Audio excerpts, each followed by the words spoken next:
Oh my gosh. Guys. Hi.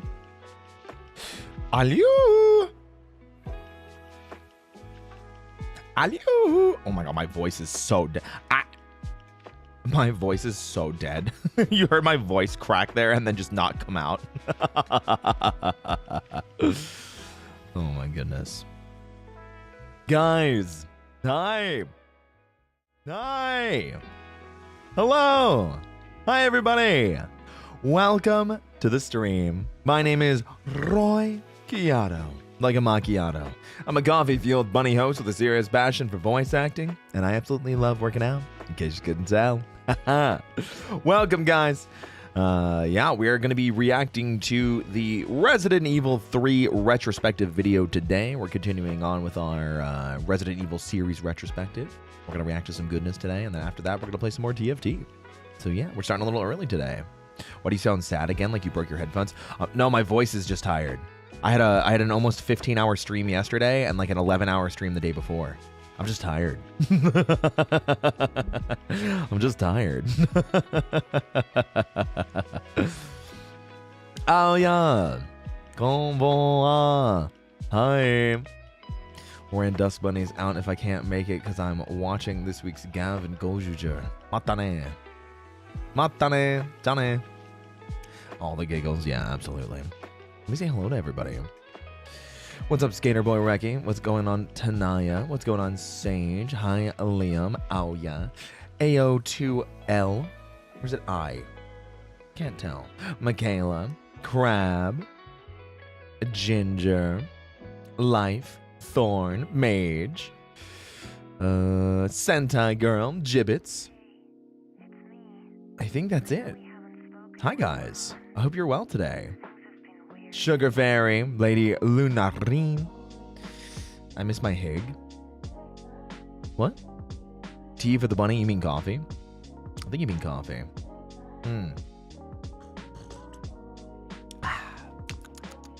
Coffee. What's up, Spectre V? Welcome.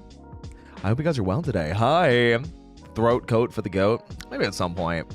I think I'm okay right now, though. It's my voice doesn't hurt, but it's definitely tired because we just been working hard. You know, when I woke up this morning, my jaw literally dropped when I saw you stream for 14 hours. Listen, it's just, sometimes you got to lock in. You got to get to work, and even then, we're not done yet. We have lots of stuff that we have to get going. It's Saturday. We still have lots of things that we have to do. If I'm looking at the leaderboard for TFT, I think I'm now in 7th place, and the new high is Plat 2. So we have to try and hit as high as we can in Plat today. There's not really an overall goal for rank for TFT, but there is just a general, let's win, let's top 4 a bunch. You gotta lock in your health too. More like you gotta lock in your apple.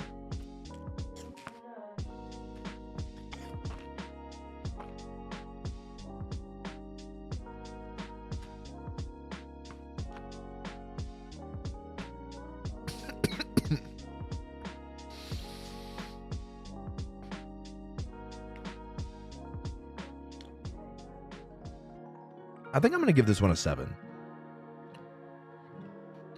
Nah. It's probably a 7 as well. I feel like the majority of the Cosmic Crisps we've had have been 7s.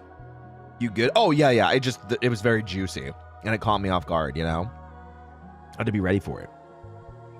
Well, a little cough so you don't choke. I love at your old stream. You cussed so much. Like my older streams in general.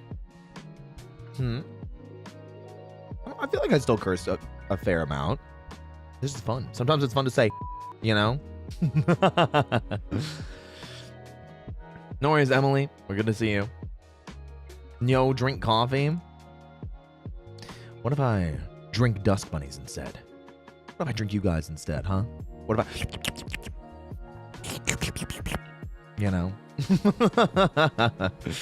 My favorite apples are called Ambrosia. Bestest apples. He said redacted. That's what I'm saying. It's fun to say. Yeah, it is. That's what I'm saying. It was like a ramp rage. What? I don't know what you're talking about. You might need to give me some context to what you're referring to, because I do not know, Ginger. I got no idea. Yeah, I've never heard of ambrosia apples before. We were eating Honeycrisp before, and then we had too many of them were like 4s and 5s out of 10. And I was like, all right, we need to change. And Cosmic Crisps have hit 8 before, but have never hit higher and have never hit lower than a 7. Yeah, you gotta slurp them. You gotta give them the, you know. What about Granny Smiths? I don't really like Granny Smiths for eating normally. I prefer Granny Smiths in baked goods. You know, things like apple crumble or an apple pie. You know, I think they work really well there, but I tend to prefer red apples personally. I found old, but once I started streaming them, I don't know what you were doing, but you were crashing out with the beeps.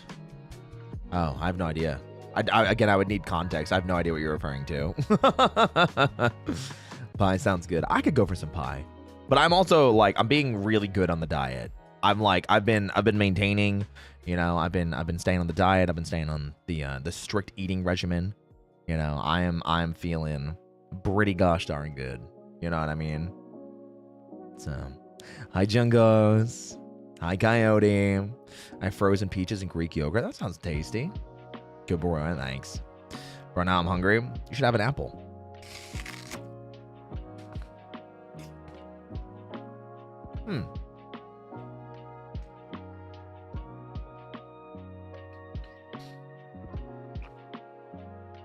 I'm glad you're feeling good with the diet. I think the biggest thing that I haven't gotten used to is feeling less energetic. And you can probably see it if you've seen some of the older streams that I've done. Obviously, the past couple days have probably been a bad example because we're staying up really late to play TFT and grind and everything. But the big thing that I can say as well is I feel like I have less energy. And I think that's because of the diet, because I'm eating less calories and working out and everything like that. And it's I don't feel like exhausted, but I do feel like a constant air of like, man, I'm tired. Man, I'm like not as full of energy as I used to be. And it's maybe not necessarily like a problem, but it is something that I am trying to get used to. But I do feel like I talk a little bit more down here more often because of that, just because I'm like, man, I'm tired. Man, I am whoo, baby. Oh man. I'm not going to eat my apples. My apples are for the pies. I mean, that's fine. You'll eat them eventually. Imagine being a good on a diet. Couldn't be me. It's rough. It's rough out here. Good for you keeping on the diet. Thank you. Hi, Kai. Wanted to stop in and say thank you. Yeah, of course. Thank you for submitting. Appreciate it. Thank you so much. There were so many people that submitted. I feel bad because we only got through like maybe like 10% of the 10% of the entrance, and I want to do more of the entrance at either another time, either by myself or inviting Joel, whatever it's gonna be.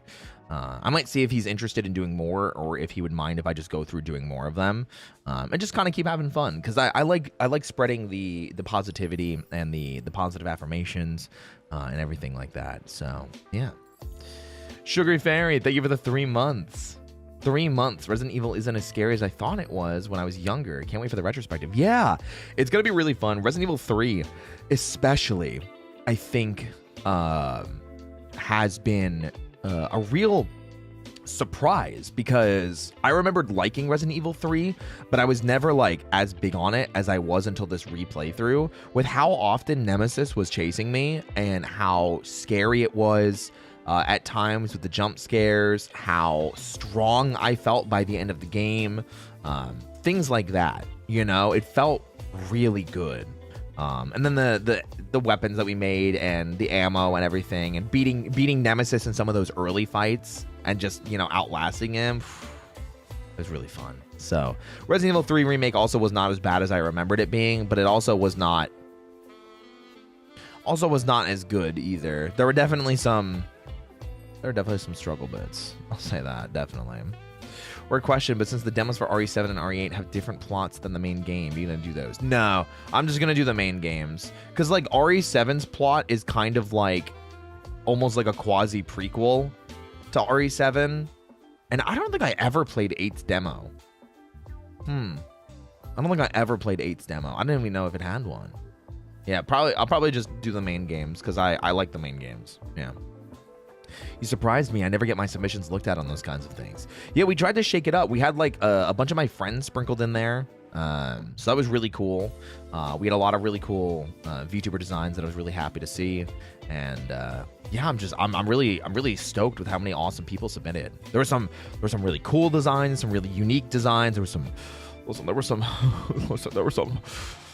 designs on there, you know. Yeah, I'm sorry. Oh my gosh. Sure.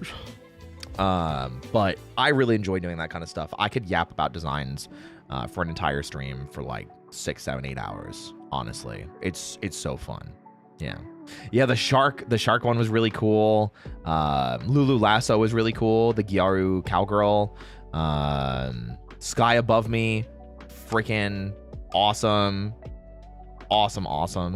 Loved their design. It was so cute and bubbly.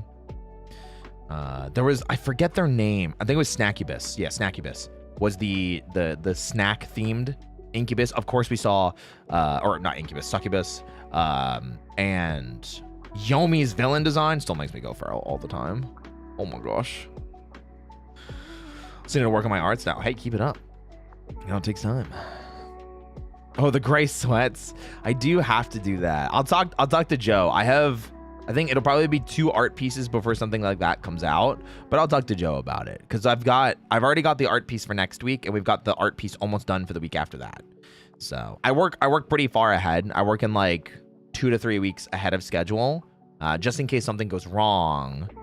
I like having, you know, a bit of a backup or a bit of something to do in case something goes wrong. You know, always have new plans in your back pocket. So, what's up, Zora Zip? Hi. Yeah, I am gonna do the compression shirt. Don't worry. Not gonna lie, Carlos in the original is kind of original Carlos. What about Carlos in original 3? Did you just like him? Apple.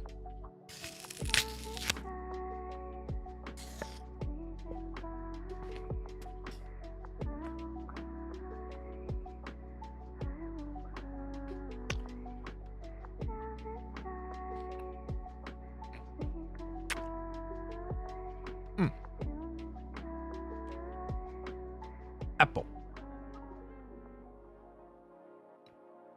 Funny thing is, I put up an art piece I wasn't that proud of, and I got a comment that said, "I love your art style." Yeah, sometimes you just got to put your stuff out there. You know, you got to let people talk about it. It's kind of hot, just saying. I feel you. How's it going, big chest baby? What are you talking about? What are you talking about right now? Huh? What are you talking about right now? Huh? That's crazy.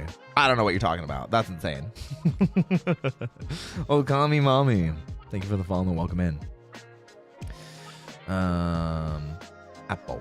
I think the hottest guys in Resident Evil are Leon, Billy, and Carlos. Ooh.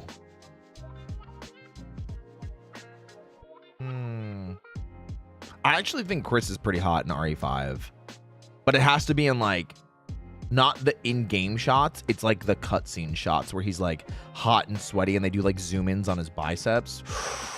You know what I'm saying? Oof. You know. Yeah. I'm gonna ask if you could do a fan art. Yeah, go for it. Have fun with it. Go for it. I think Leon's really cute. He's very I think a lot of people say baby girl coded. I have a question. Yeah, hit me. Yeah, then we'll probably dip over into the video and start watching. Do you have any faith in the new RE movie? Wait, there's a new RE movie coming out? Maybe I didn't know that. Maybe I didn't know that. Maybe I just didn't know that. To forget Leon the Vest in RE6, that's a good one. Also, that's voiced by Matt Mercer. I like Matt Mercer's take on Leon. So, yeah, I didn't know there was a new Resident Evil movie coming out. I was unaware. Leon's so hot, I can't get over his eyes. Good eyes, you know? Leon's baby girl, that's what I'm saying. I'm struggling with titles for my new ASMR vid. I need help. I don't think that's something that I can help with, unfortunately. The best thing I can say is probably like, look at how other people structure theirs. You know, make it grabby, have some like words that'll really get looked at. He voices Leon sometimes. He's Leon in 2 of the movies and in Resident Evil 6. Yeah. I didn't know there was going to be an RE movie. Is it another live action? Is that what they're saying? I was unaware. It's for a goth girl. Okay, well, work on something involving goth girl. I think that would be a movie I'd be wanting to watch. What, a Resident Evil movie? I want to see it. I can check. Yeah, I'm super not familiar. Yeah, I'm not too sure. I am not too sure. All right, guys. Let us dip over into some Resident Evil 3 retrospective. Let's watch this history. I'm really excited for this one because Resident Evil 3 super surprised me with just enjoyment in general. You know, I had such a good time. Yippee! All right, blue skin do the weekend.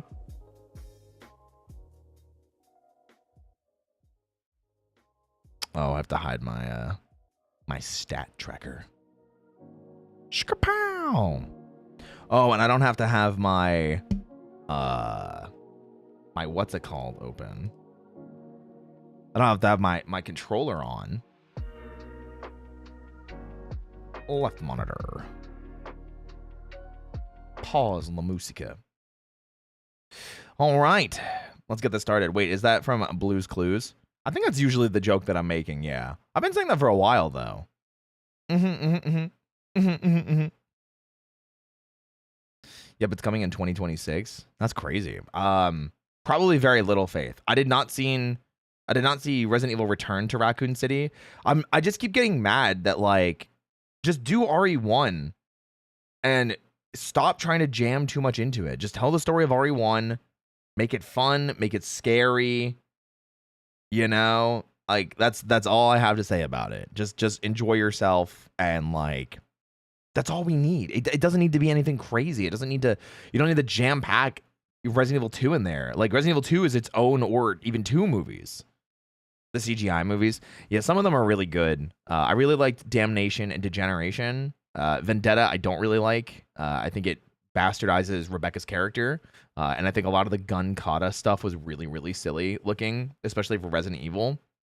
The Netflix series, which is the name I always forget, which is, I think, right before Resident Evil 4, but it's about Leon and Claire, was okay. There are some parts I didn't really like. And then Death Island was, I think, good, but it's like, it was okay. It was good. No, not Death Island was the last one that I was talking about, but there was like a 4 or 5 Infinite, I think it was Infinite Darkness. Yeah, Infinite Darkness, there we go. Yeah, Infinite Darkness was like, it was like a couple episodes. It was okay. It was okay. I don't think it was bad as Degeneration though, or Vendetta. Vendetta I really didn't like. Vendetta I thought was really bad. It was just silly, honestly. So, all right. Let's jump into the Resident Evil 3 retrospective. And remember, this is from Your Favorite Son. If you guys don't know that YouTuber, they do a lot of retrospective story, history, behind-the-scenes stuff with a lot of the games that we've been playing on stream. And while we're going through the Resident Evil franchise, I figured they would be the best person to watch because I really, really like their videos. I like how in-depth they are. I like the way that they speak. I like the way they kind of summarize things. I like how fair they are for a lot of it, too. So, yeah. All right. Let's dive in. 3 strikes an interesting position in the... I didn't realize how low the volume was. My bad. Resident Evil 3 there we go. Strikes an interesting position in the Resident Evil series. It does. This position makes it sort of a mixed bag. I did hear that a lot. I've talked to a lot of people that think Resident Evil 3 is like not that great of a game. It's so weird because like I think I used to feel the same because like obviously playing 1 to 2 to 3, I have a very different lens. But I think Resident Evil 3 is my new classic favorite, or my new favorite classic Resident Evil game. You know? After 2 entries that Snackubus, hi. Hey, we actually were just talking about you. We were talking about the VTuber design review from yesterday, and we were hyping up that I remembered your design, and it was really cute. I really liked all the food stuff, the taiyaki, the melon pon on the chest. It was really nice. So 3 is okay. It's just not an upgrade compared to 2. I kind of think it is. I think the music's better. I think the gameplay's better. The dodge mechanic kind of sucks. I think Nemesis is a huge upgrade from Mr. X. The weapon upgrade system is freaking crazy. The ammo creation system is crazy. We get both normal hunters and hunter gammas. And we get, you know, leeches, and we get zombies, and we get brain suckers and chimera. It's crazy. I'm so happy people are liking it. I can't wait till my model's actually done. You're going to crush it. I'm so excited for you. Keep kicking ass, okay? All right. had their feet firmly planted in the survival horror side of things, Resident Evil 3 adds quite a lot of action into the mix. While Resident Evil 3 is still obviously a survival horror game, it ups the intensity, pace, and general atmosphere of the Resident Evil series. Just leave! And my overall feelings on the game are kind of complicated. It definitely isn't a bad game by any means. I think it's great. Some of the new additions are fantastic. The pressure and intensity of the newly introduced Nemesis enemy truly makes you feel like you're being chased. It's everything. Yeah, genuinely, that right there, the you feel like you're being chased because the city segment in the beginning of the game was the longest running segment. It was, it felt like it was like 3 hours of the game. And because while you're there, Nemesis just goes crazy following you. Just goes absolutely insane following you. And we even had several sections where we were kind of stuck for a second. We had to like shake him and run away because we really didn't feel like, you know, dealing with him. And that feeling of dread and that feeling of high intensity and that feeling of pressure really added to the horror aspect. And Resident Evil 3, a lot more action based in that sense because you're always dealing with a constant threat. So your adrenaline's always high. It's always spiked and your reactions have to be so freaking on point. There were so many close calls that we had of like getting into doors or like just barely avoiding a Nemesis punch or, you know, baiting him and doing specific movements to do stuff like that. And it was insane to see. I really, really liked it. I really had a lot of fun with Nemesis as a mechanic. And I think that's why I think Nemesis just made 3 for me, you know? Hey, take care, Ginger. I hope you have a great day. That Mr. X from Resident Evil 2 had, and just a bit more, because the pressure is so relentless. And that's the upgrade I was talking about. Someone was mentioning I just don't think it's an upgrade from 2. Nemesis is where I disagree. I think Nemesis is Mr. X, but like 100 times better. And obviously I'm talking about specifically in original and not remake, because then it's Mr. X is better in remake and Nemesis kind of sucks in original. New systems like gunpowder mixing and the new zombie types make things feel fresh. Yeah. It sets Resident Evil 3 apart on its own, making it feel like its own entry in the series rather than just another upgrade. Yeah. And the scope. And that is a big reason why I really liked it too. Resident Evil 3 had so much going for it. Even like when you get into the game, like the detail and the backgrounds for Raccoon City when you're going to the RPD, even though it's some of those assets are reused, a lot of it's, oh my gosh, hey, like this feels fresh and unique and fun in that sense. And especially exploring Raccoon City. Raccoon City is definitely my favorite part, like the city aspect, because you get to see kind of the chaos that unfolded before Resident Evil 2, because Resident Evil 2, you show up and it's immediately things are on fire. It's nighttime. It's dark. There's zombies like chained up in specific areas or like behind locked fences, whereas like Jill, you're running through and it's like zombies are wandering the street. There's still survivors. There's people screaming. It's all very fresh and happening actively. So, what's up, Octogirl, aka Octogrill? Hope you're well. Of Resident Evil 3's environment is probably one of its also turbo greatest zombies. strengths. We're insane. The game has expanded to include the entire city. Yeah. While this was just an implication in Resident Evil 2, in Resident Evil 3, it is a literal projection onto the realm of the world. And that's something I really liked. Raccoon City felt like a hugely filled out city. There were bars, there were restaurants, there were apartment buildings, there was, you know, the newspaper office, there was the gas station, there was the power grid, there was the train or the monorail system. Like, man, so freaking good. You look like someone who I know. Well, hi, I'm Roy. It's good to see you. The world feels bigger, bringing with it the background and history of the city itself. Yeah. The suggested lives wasted and the implicit routines destroyed.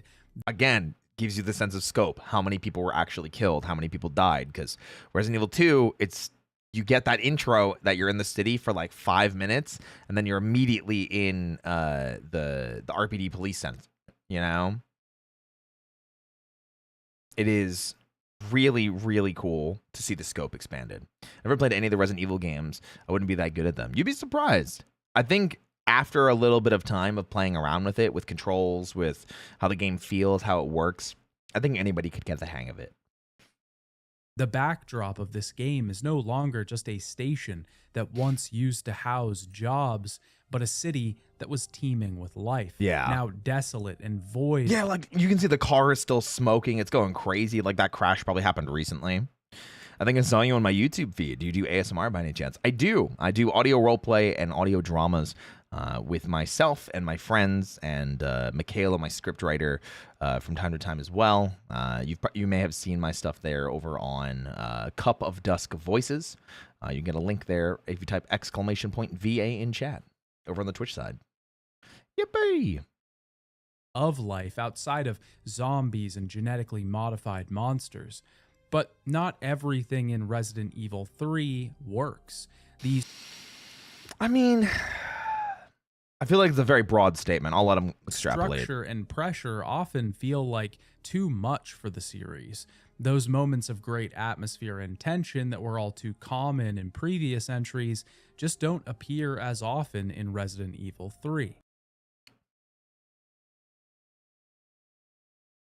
I don't know if I agree with that. Atmospheric tension and pressure?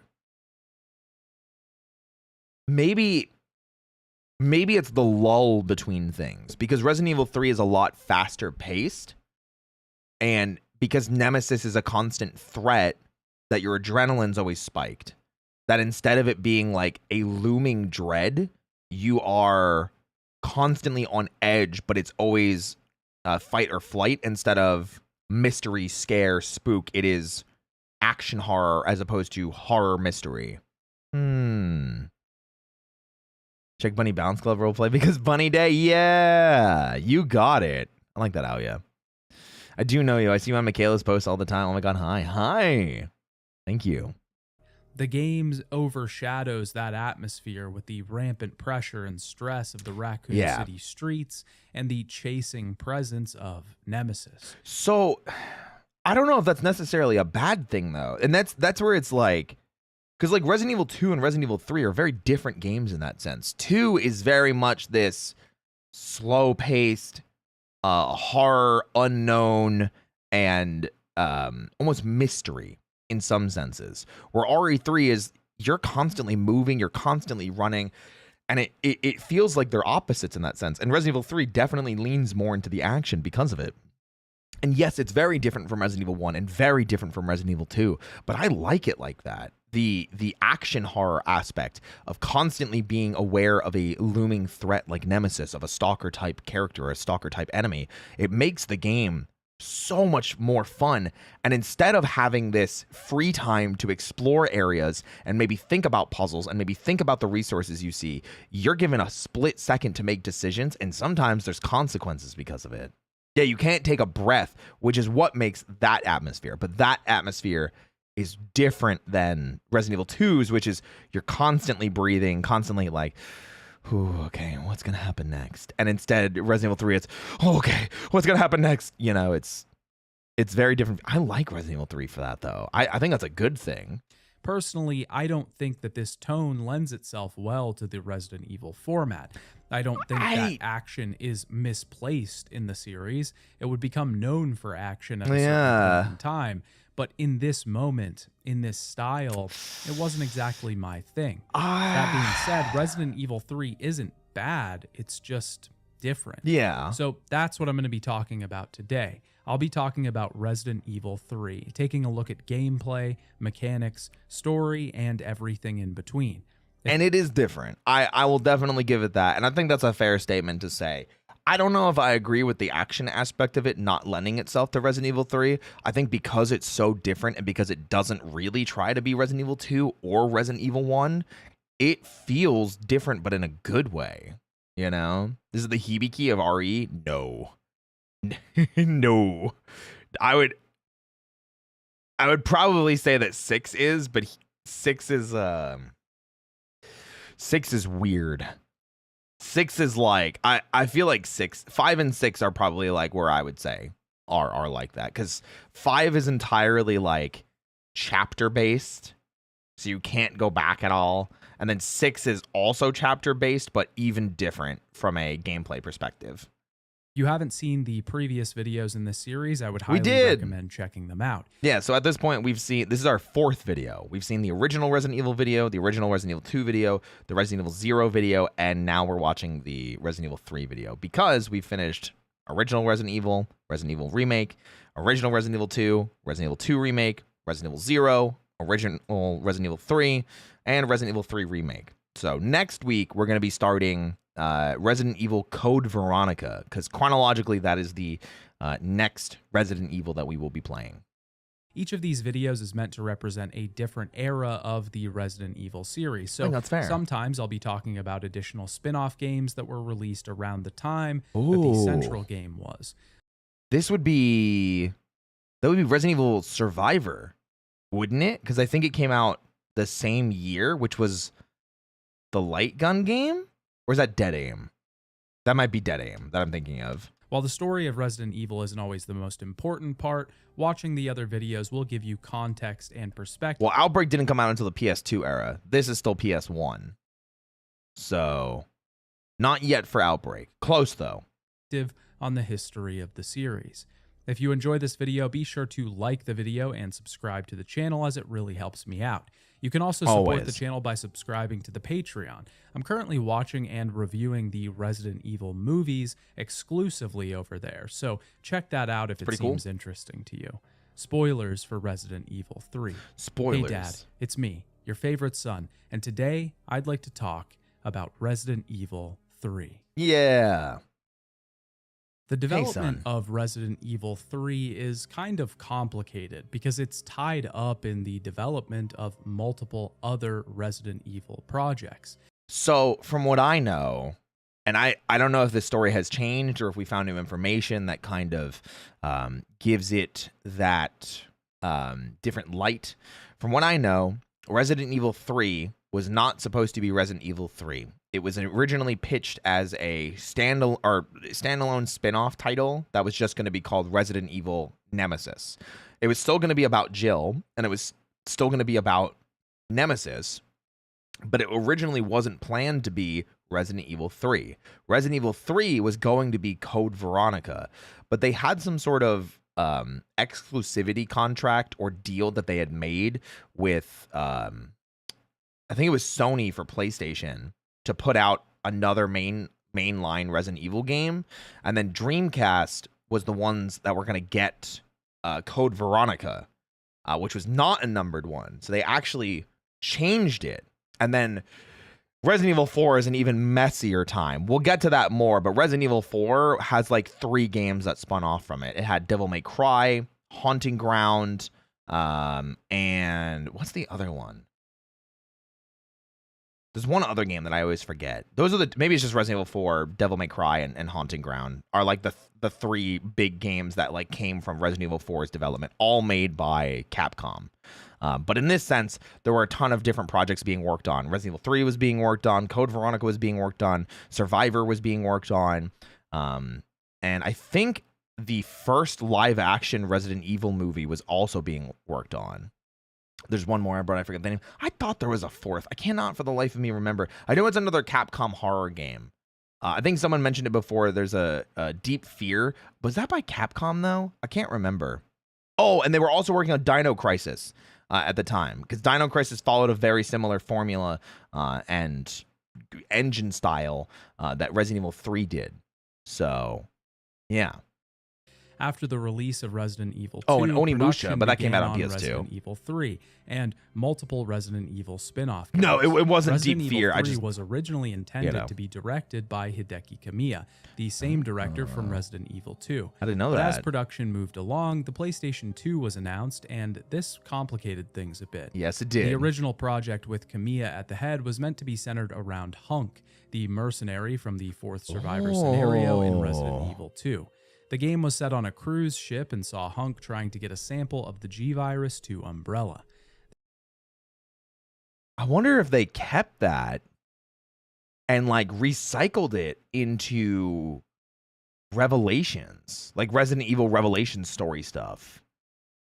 Interesting. This project was shelved because it couldn't be completed before the PlayStation 2 was set to be launched. Damn, so we were going to get a game with Hunk as a main character, and they just cut him, and now he's just kind of gone forever. Whoa, I didn't know about that. So we were robbed of a Hunk game. Damn. Because of this, Capcom decided to use one of its spin-off projects that was already pretty far along in development. This project was internally referred to as Resident Evil 1.5, not to be confused with the canceled version of Resident Evil 2 that most call... Oh, Leon's not that much taller than me. Interesting. I'm 175 centimeters. I thought he was taller.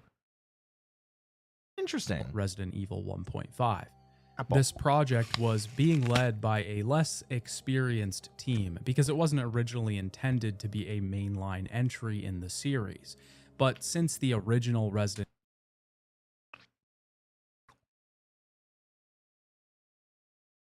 I didn't know you could shoot that.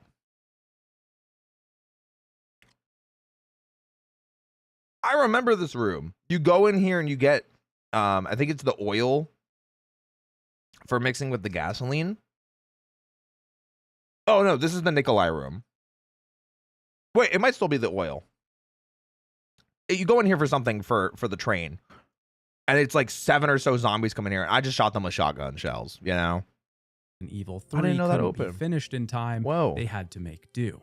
This project was directed by I didn't know. Kazuhiro Aoyama and was written by Yakuhisa Kawamura. Interesting. Kawamura had originally worked as an apprentice for a manga artist named Yukito Kishiro. He wrote the novelization of Ganmu, but when it wasn't successful, he pursued a career in games. Okay. He was hired at Capcom and given the task of reworking the Dino Crisis script. That's what I was saying, because Dino Crisis was actually the first one was a huge success, especially capitalizing on the dino craze of the 90s. But like I wasn't too sure how I felt about it moving in a non-horror direction. I know a lot of people say like Dino Crisis 1's great, but then a lot of people have said 2 and 3 are also fantastic, but they're way less horror games and more action games. So, yeah. After this, he was tasked with working on this Resident Evil spin-off game. Kawamura was very involved in the project, creating the scenario, boss stages, and was the one that originally conceived of the live segment mechanics. Just freaking Nemesis just walking up menacingly. The Boss stages Look, was just- the one that originally conceived of the live segment mechanics. that is terrifying, dude. I remember this part too, and I quick turned and left. But yeah, that's man, I'm excited for Code Veronica. Code Veronica's. I'm very excited to go back into it because from what I remember, it's one of the longer Resident Evils. Because there's a lot of cutscenes. So I'm really excited to get back into it. But then it also means that we are one step closer to Resident Evil 4. And 4 is going to be crazy because I have played so much Resident Evil 4. Like, so freaking much. But yeah, it's going to be fun. Mechanics.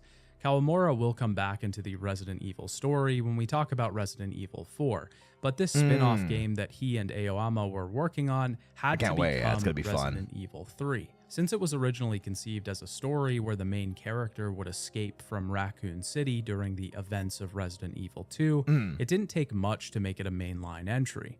The team decided to switch out the main character for Jill Valentine and work the project into the overall story. Oh, I thought she was already like originally considered. So Jill was not supposed to be the main character of 3, but when they found out that they had to make it a main entry, they changed it to Jill. Okay. I mean, Jill's great in the game. I think she's a strong protagonist. She never really falters. She's got a great sense of like justice, especially with her relationship with Carlos and as they develop throughout the game. The fact that she doesn't let getting infected by the T-virus stop her is insane. Shinji Mikami was once again producer on the story, but decided to take a backseat early on and let the directors do their job. This shuffling around would eventually lead to a lot more hiccups and bumps when it came to Resident Evil 4. Oh, yeah. For 4 is when things got really messy. And that's where, like, we talked about it before, Hideki Kamiya was really involved in Resident Evil 2. Hideki Kamiya was super involved in Resident Evil 4's process as well. And that's where I think he split off to start working on Devil May Cry. And then they kind of, split off. And then Kamiya went on to form Platinum, right? Or be part of Platinum? I always forget. The timeline of events is always muddy to me. I wonder who it was supposed to be. It probably just a new protagonist, I would imagine, but they wanted that like brand recognition, which is weird because the game is branded with Nemesis. Like even on the cover of the game of Resident Evil 3, it's Nemesis that's on the cover, not Jill. So who knows? But before that, we need to talk about the third entry in the series. Resident Evil 3 Nemesis was released for the Sony PlayStation 1 in Japan on September 22nd, 1999. Which is like a year. It's like a year after Resident Evil 2. So the development time was so short comparatively to some of the other Resident Evils. But I mean, like, I guess having the framework from Resident Evil 1 to 2 and having, like, that built up and assets and things like that, it probably made making Resident Evil 3 easier in that regard. Didn't Mikami direct 4 original? I don't remember. So they turned and burned? I guess so. Yeah, the retrospective for 4 is going to be insane. I'm very excited for that. 4 is one that I know a lot about the behind the scenes stuff, like obviously like Devil May Cry and going on like that. I would love to do a Devil May Cry retrospective if the DMC series ever gets like a new entry announced. We'll go through DMC 1, 2, 3, 4, 5. Because I really like that franchise as well. Yeah, the Devil May Cry. Hunting Grounds is also a game that was born from... Yeah, so it was Hunting Grounds, it was Devil May Cry, and Resident Evil 4. But there's another game that we couldn't think of. There's a third game that was made from original 4, and we're having a hard time remembering which one it was. I can't remember. So, what's up, Neowee? In North America on November 11th, 1999, and in the EU on February 21st, 2000. Damn. Before we talk about Resident Evil 3, I need to talk about the different versions of the game and which version I played for this video. Resident Evil 3 was probably the first entry in the series to not have 100 different ports. This was mostly... Yeah, this is like... It's like just up ports. It's like Resident Evil 3 on the PS1, Resident Evil 3 on the GameCube, and I don't think it ever got a PS2 port, and I don't think it got a Dreamcast port. It definitely got ported to PC, and I think that's it. Due to the fact that this game wasn't nearly as successful as the first two. Most of this information on the ports I did obtain from these write-ups that the website Strategy Wiki has on each of them. The original version of the game was released on PlayStation. The second release was on Windows. This version of the game included higher resolution graphics and the ability to select alternative outfits from the start of the game. And I think this is the version that we played, essentially. We played the GOG version. You can go purchase it over on Good Old Games. They have like the classic versions of RE1, 2, and 3. As like a kind of preservation thing. Totally legal, totally legitimate, everything like that. Don't have to worry about emulators. But it's dated. It's basically the original PC port, you know? Yeah. It also included Which is a bit sad since RE3 is probably the best of the retro RE before 4. I consider original Resident Evils 1, 2, and 3. 1 is definitely last. But 2 and 3 are like so interchangeable. Like before we started the retrospective, 2 was not only my favorite of those, but of every Resident Evil. And after replaying both 2 original and 3 original, I think 3 original is my new favorite. It's just like it's like your favorite son said before, very different games, which is great. I only had a few games for the Dreamcast. Nice, there you go. GOG definitely is the best platform for retro games. Sometimes I wasn't super fond of some of the stuff that the game felt like, but it wasn't the end of the world. Extra outfits.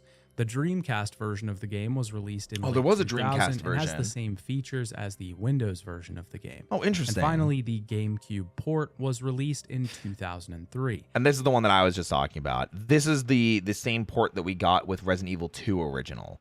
But there were 5 Resident Evils on the GameCube, because we had 1 remake, 2 original, 3 original, 0, and 4, all on GameCube. So we had 0, 1, 2, 3, and 4, which is crazy to think about.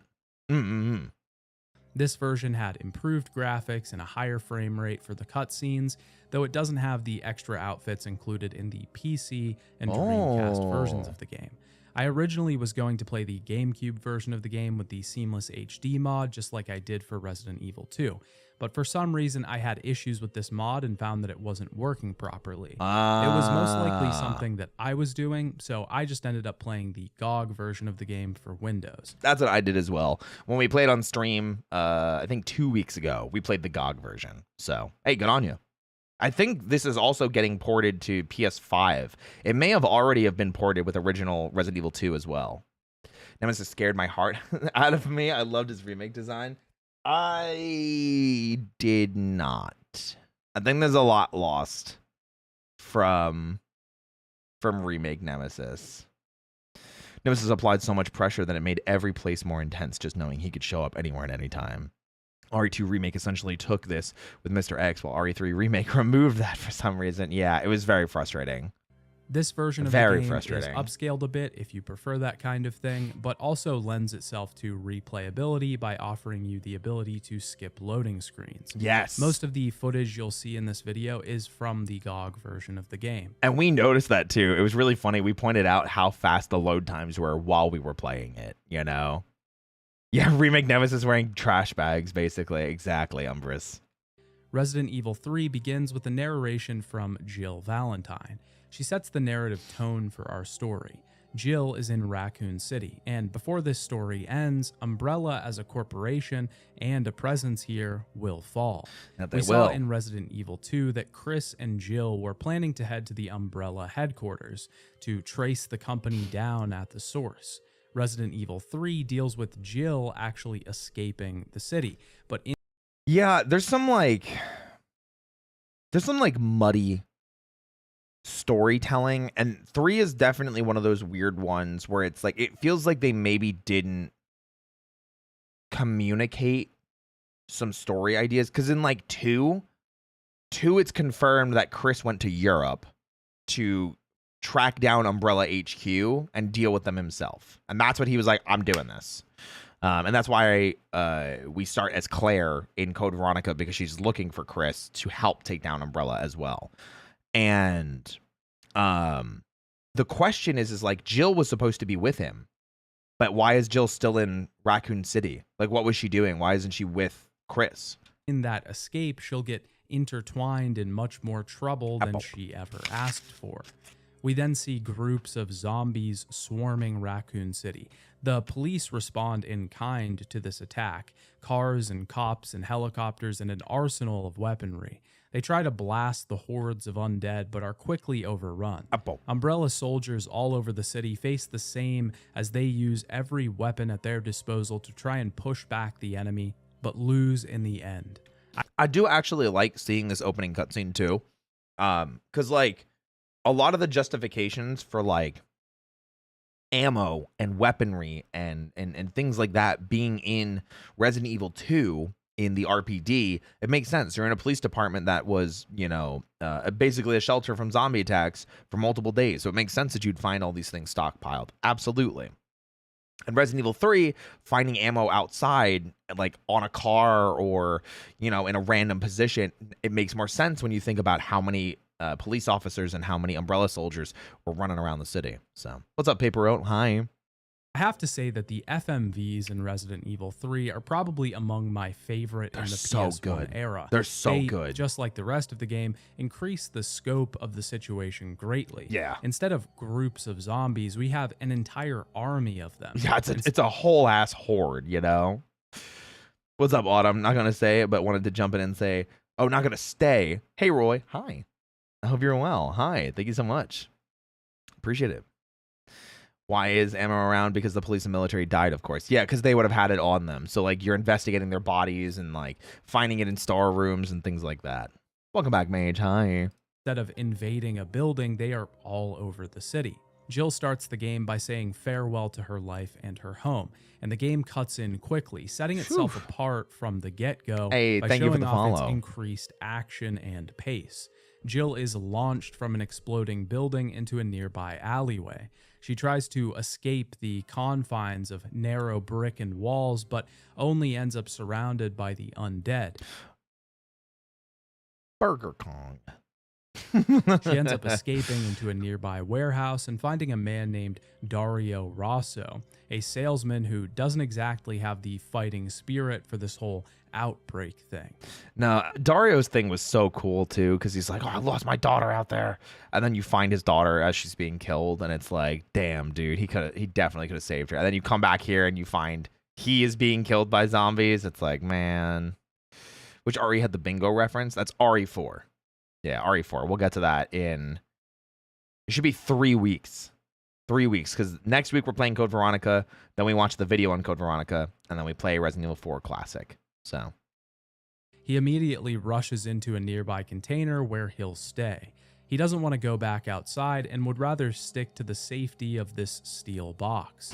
It's an understandable position to take, one that Resident Evil 3 will explore and return to once again. Yeah. The choice that many characters have been faced with throughout zombie media. Do they try to escape or accept the safety of their fate?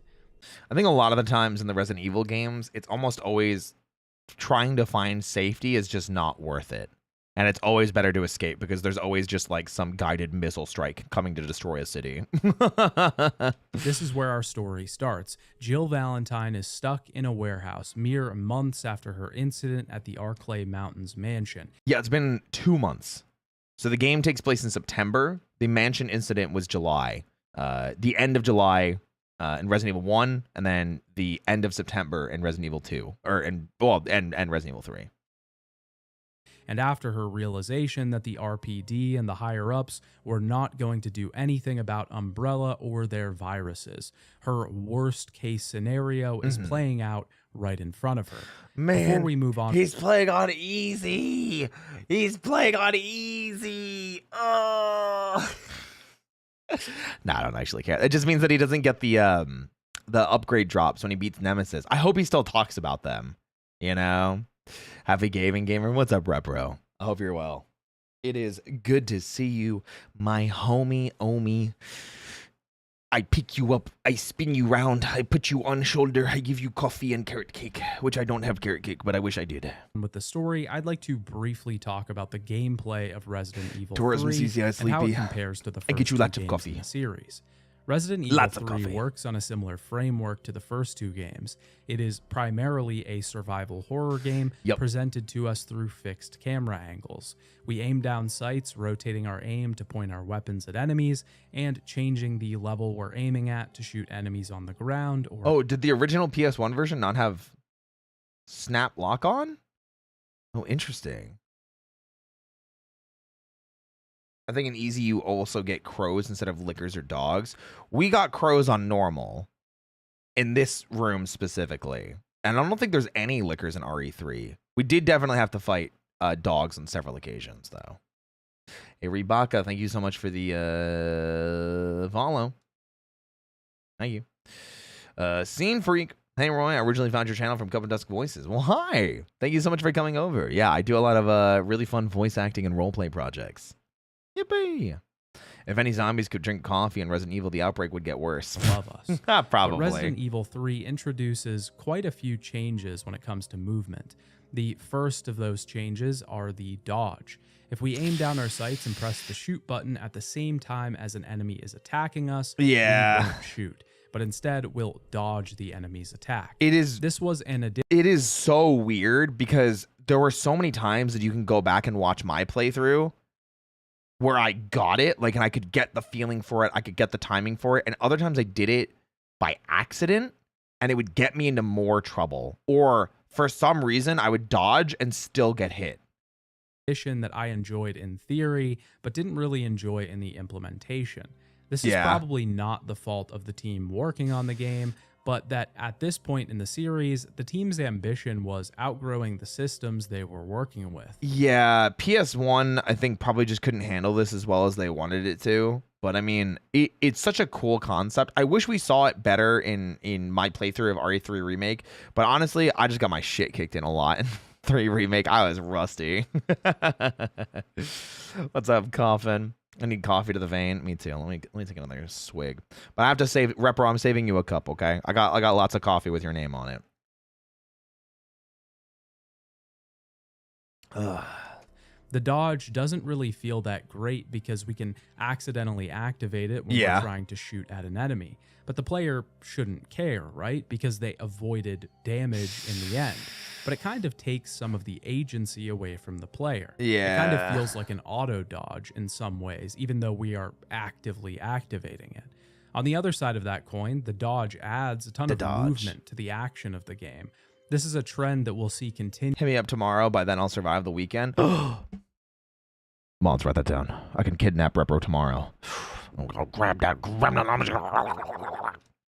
Throughout Resident Evil 3, that the game puts an emphasis on fast-paced action. And that is what we talked about before when we were talking about comparing Resident Evil 2 and Resident Evil 3, because 2 definitely has that much more methodical, stand in place, investigate, mystery, intrigue, where Resident Evil 3 is everything's on fire, things are exploding, monsters are chasing you, you have to be able to turn quickly, you need to be able to dodge, you need to be able to aim quickly, and a lot of that is not only seen in the gameplay, but seen in the enemy types that you run into. You don't run into lickers, you run into dogs, you run into hunters, you run into hunter gammas. Nemesis is chasing you constantly. Mr. X never chased you. You know, he walked at you menacingly. But Nemesis sprints at you. He straps on his Nikes. The other new movement tool that we've gained is that of the quick turn. Love the quick turn. This is an incredibly useful tool in our disposal. In previous games, if we wanted to turn around, we would need to slowly rotate our character 180 degrees before moving forward. We can slowly see how RE1's... Wait, we can see how RE3 slowly inspired Devil May Cry 1?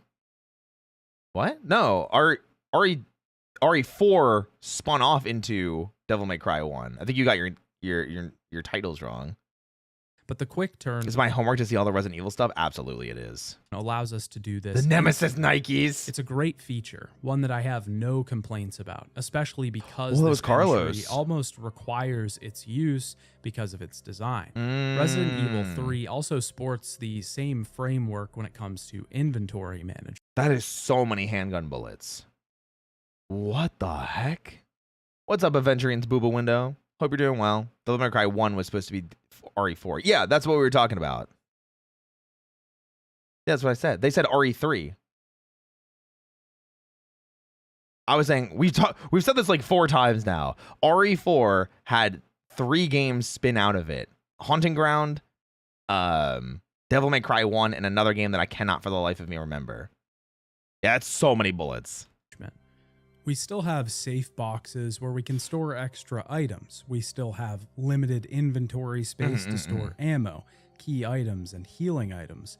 But the big difference in items comes from the new gunpowder system. I love the gunpowder system. It is so freaking cool.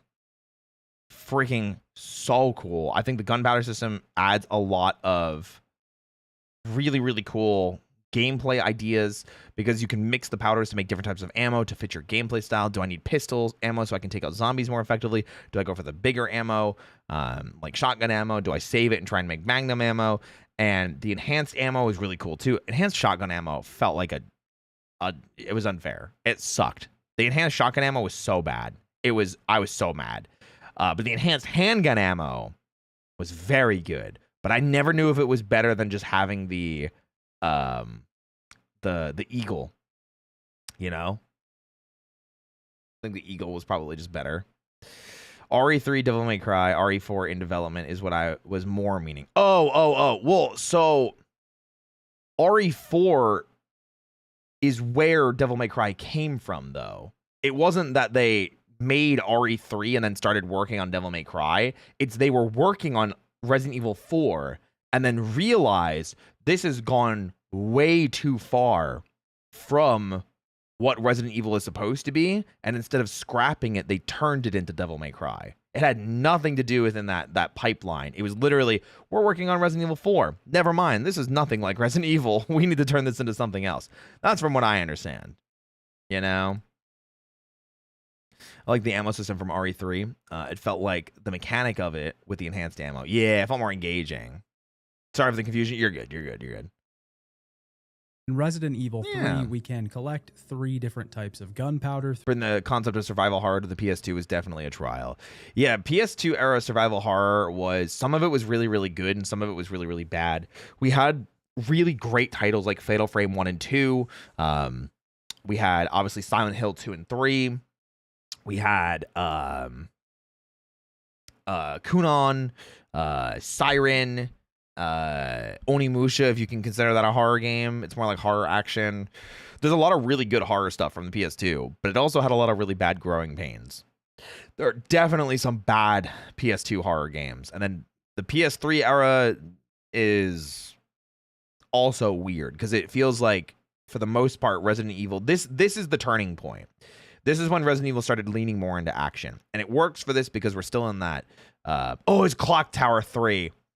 I think that's what it was, because I think Clock Tower was the other thing that that Capcom worked on. Even though it's not a Capcom title, I think it was Clock Tower.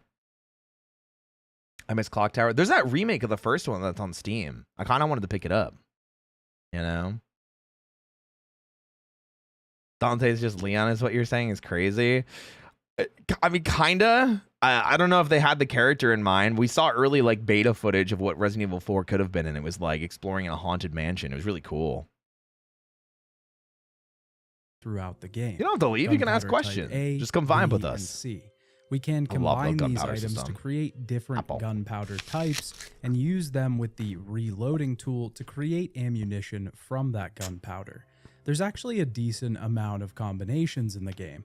Gunpowder A will give us handgun bullets, Gunpowder B will give us shotgun shells, and Gunpowder C will give us grenade rounds.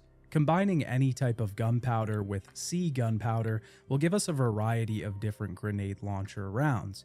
And this is where the freedom of Resident Evil 3, I think, really took effect.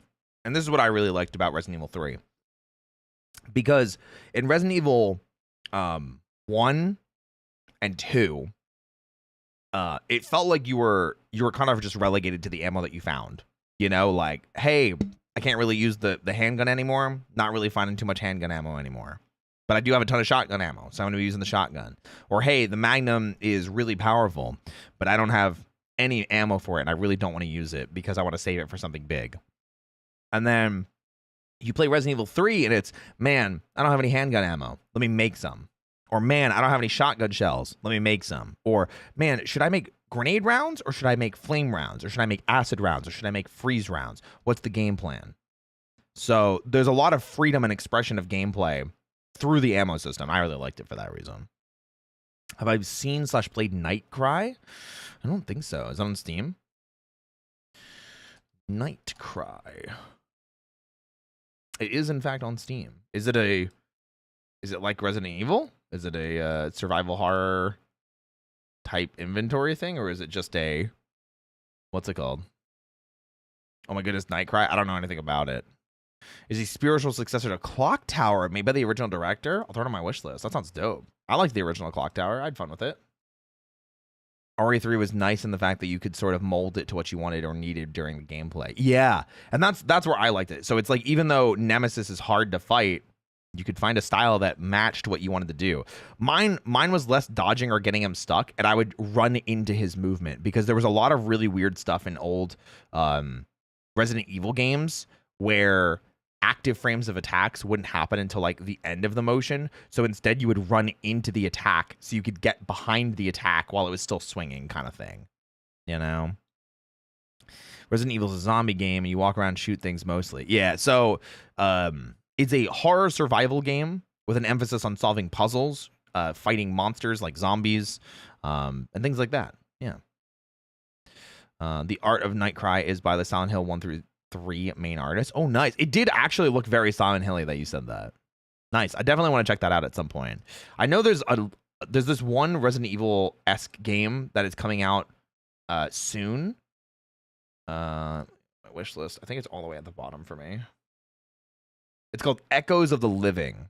I have it on my wish list. I don't know when it's supposed to come out. It's supposed to come out this year, but it looks like Resident Evil. And that excites me a lot. It looks really cool. The art looks freaking amazing. Really, really like how it looks. So hopefully that comes out soon. Would really, really like that. And combining 3 gunpowder Cs will create magnum rounds.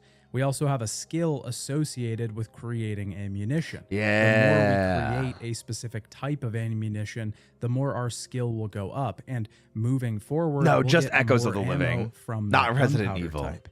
I really like Crow Country was also really good. I 100%ed that. I loved Crow Country. I loved that game. Good pick, Repro. We played that on stream. You know? Bringing me to the PTSD of Tyrant. I thought I ran away. Surprise. You can never escape the tyrants. What's up, young Yif? OG RE3 got to the point where halfway through, I was only using... Let's scroll up. I gotta see that different. I'm sorry. Only using shotgun and grenade launcher. I just boxed the handgun. I ended up making so much enhanced handgun ammo that I just used so much of it. And I had the Eagle... So we were even using the regular handgun ammo too. You know? Freaking love it. So freaking cool. Really love Signalis and Siren. Yeah, there was a lot of really good OG PS2 horror games. But PS2 was a weird era because it's like for every like great horror game there was, there's also a really trash one, you know? What's up, Fairbanks? I hope you're well. Hi. Oh, also. This is for you. Devin, this is for you, young Yif. And if you didn't see this one's also for you.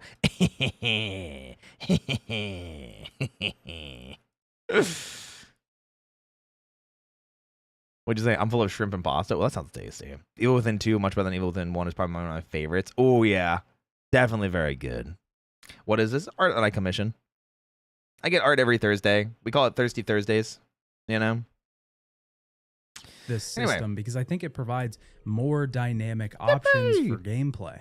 If ammo placement around the world is fixed, then the amount of ammunition that we get for each weapon is fixed. And this is what I was saying. Introducing the gunpowder system lets us choose the type of ammo that we'd like to create. Exactly. If we want to use our C gunpowder to create grenade rounds or save it all to create magnum ammo, that's up to us. It gives a bit more agency to the player and creates a difference in playthroughs. Which is That's what I was saying. I think is fantastic from a gameplay perspective.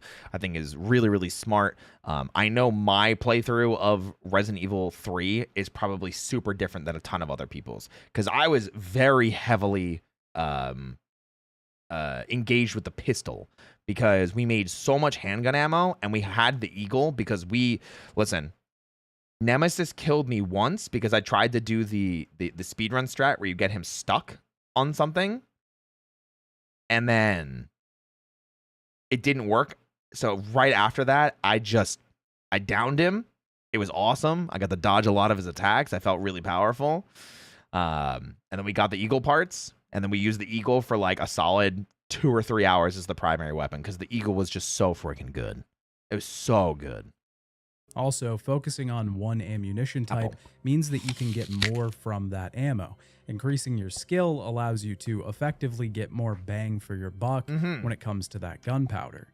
This system would return in some future Resident Evil games, even being reintroduced in the Resident Evil 2 remake. Kind of. The only reason I say kind of is because while, yes, you do make ammo by combining gunpowders, there's no skill associated with it. So it is just a process of, I'm going to make these ammos. You don't get better at it. You don't get enhanced versions. It's just that. So Nemesis is a beast, but the Eagle can put up a fight. Yeah, the Eagle is crazy. It's always really funny to me that they end up renaming the Eagle or any of the Magnums, and they become the Lightning Hawk.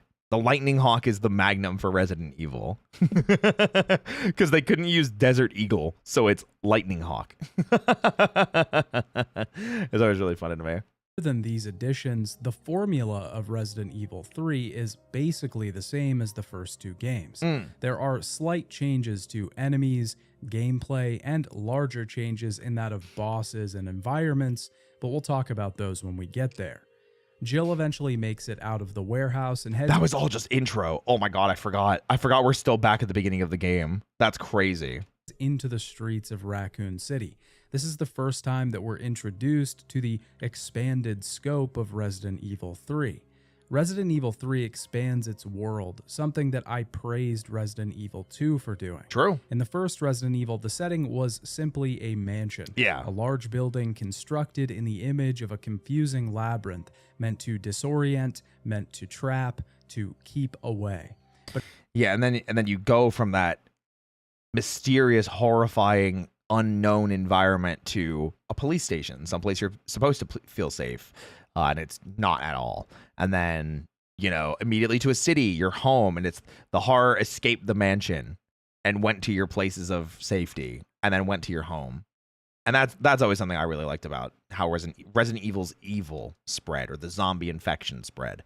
And then obviously with things like Code Veronica, it spreads beyond just Raccoon City, and Resident Evil 4, it goes to a completely different country. But that's with, you know, Sadler and Las Plagas. That's a ancient parasite that they found in freaking Amber. So why did you choose Bunny as a VTuber? When I first became a VTuber, it didn't seem like there were a lot of bunnies at the time, because I made my design almost 4 years ago. So I debuted in August of 2021. So I'm coming up on 4 years. So yeah. it became the stronghold of the STARS members. Eventually, they found the secret underground lab, but the setting wasn't enormous. In Resident Evil 2, we were forced to take shelter inside the police station, an archetypal representation of control, of safety, arsenals, and force. But at the beginning of the game, we're thrust briefly into the streets of Raccoon City. Did I write the script for this? I literally just said all of this. That makes me really happy. And when the windows open up and the zombies start crawling inside, the scope is expanded. But this is where Resident Evil 3 starts, and where most of the game takes place, in the city streets. Yeah, and it's crazy. And the difference between these shots, too. Like, you can, look at this. Like, there's fire, destruction. It's dark. The lighting is very different.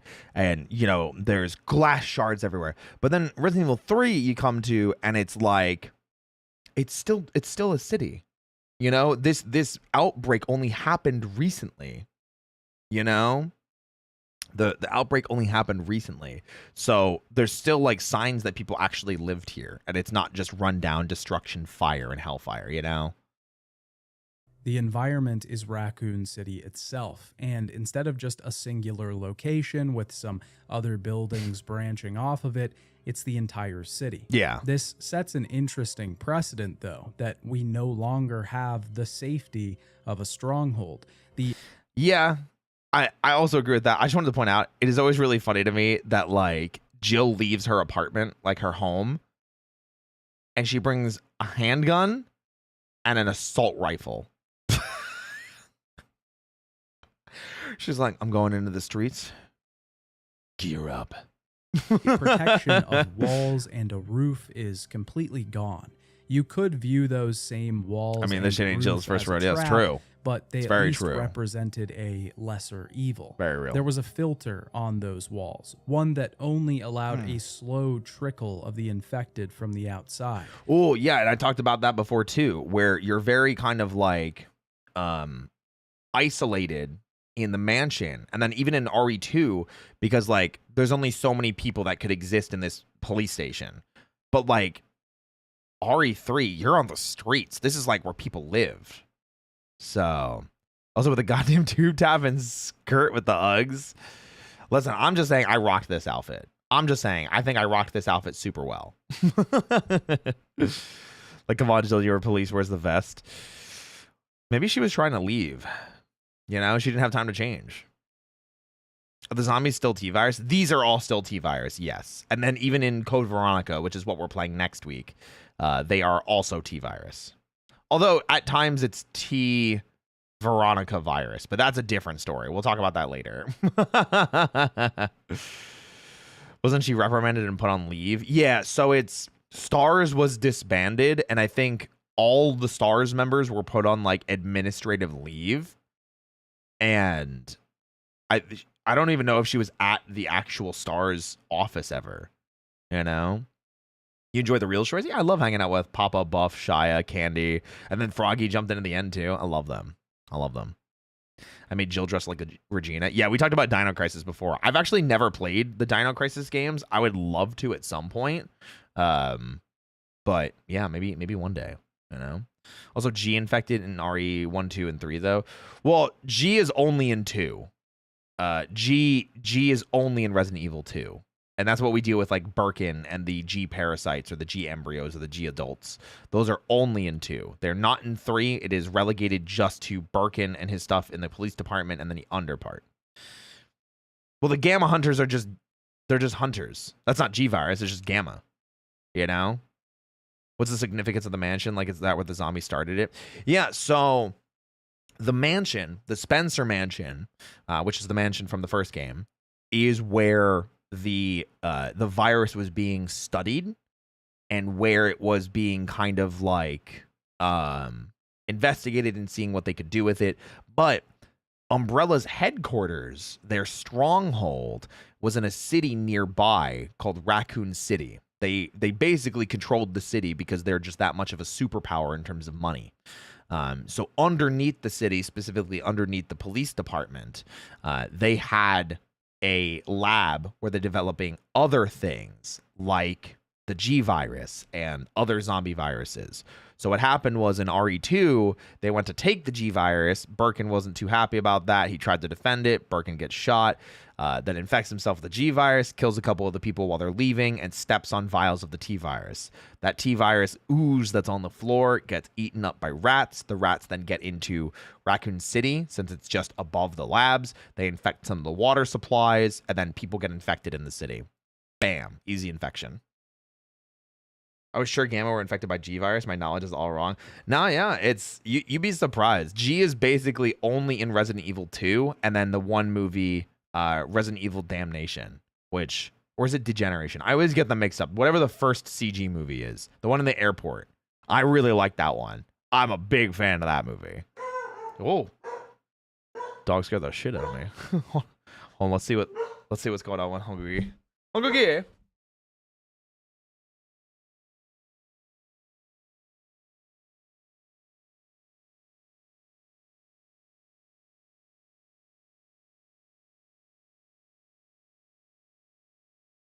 She scared the shit out of me. She scared the shit out of me, dude.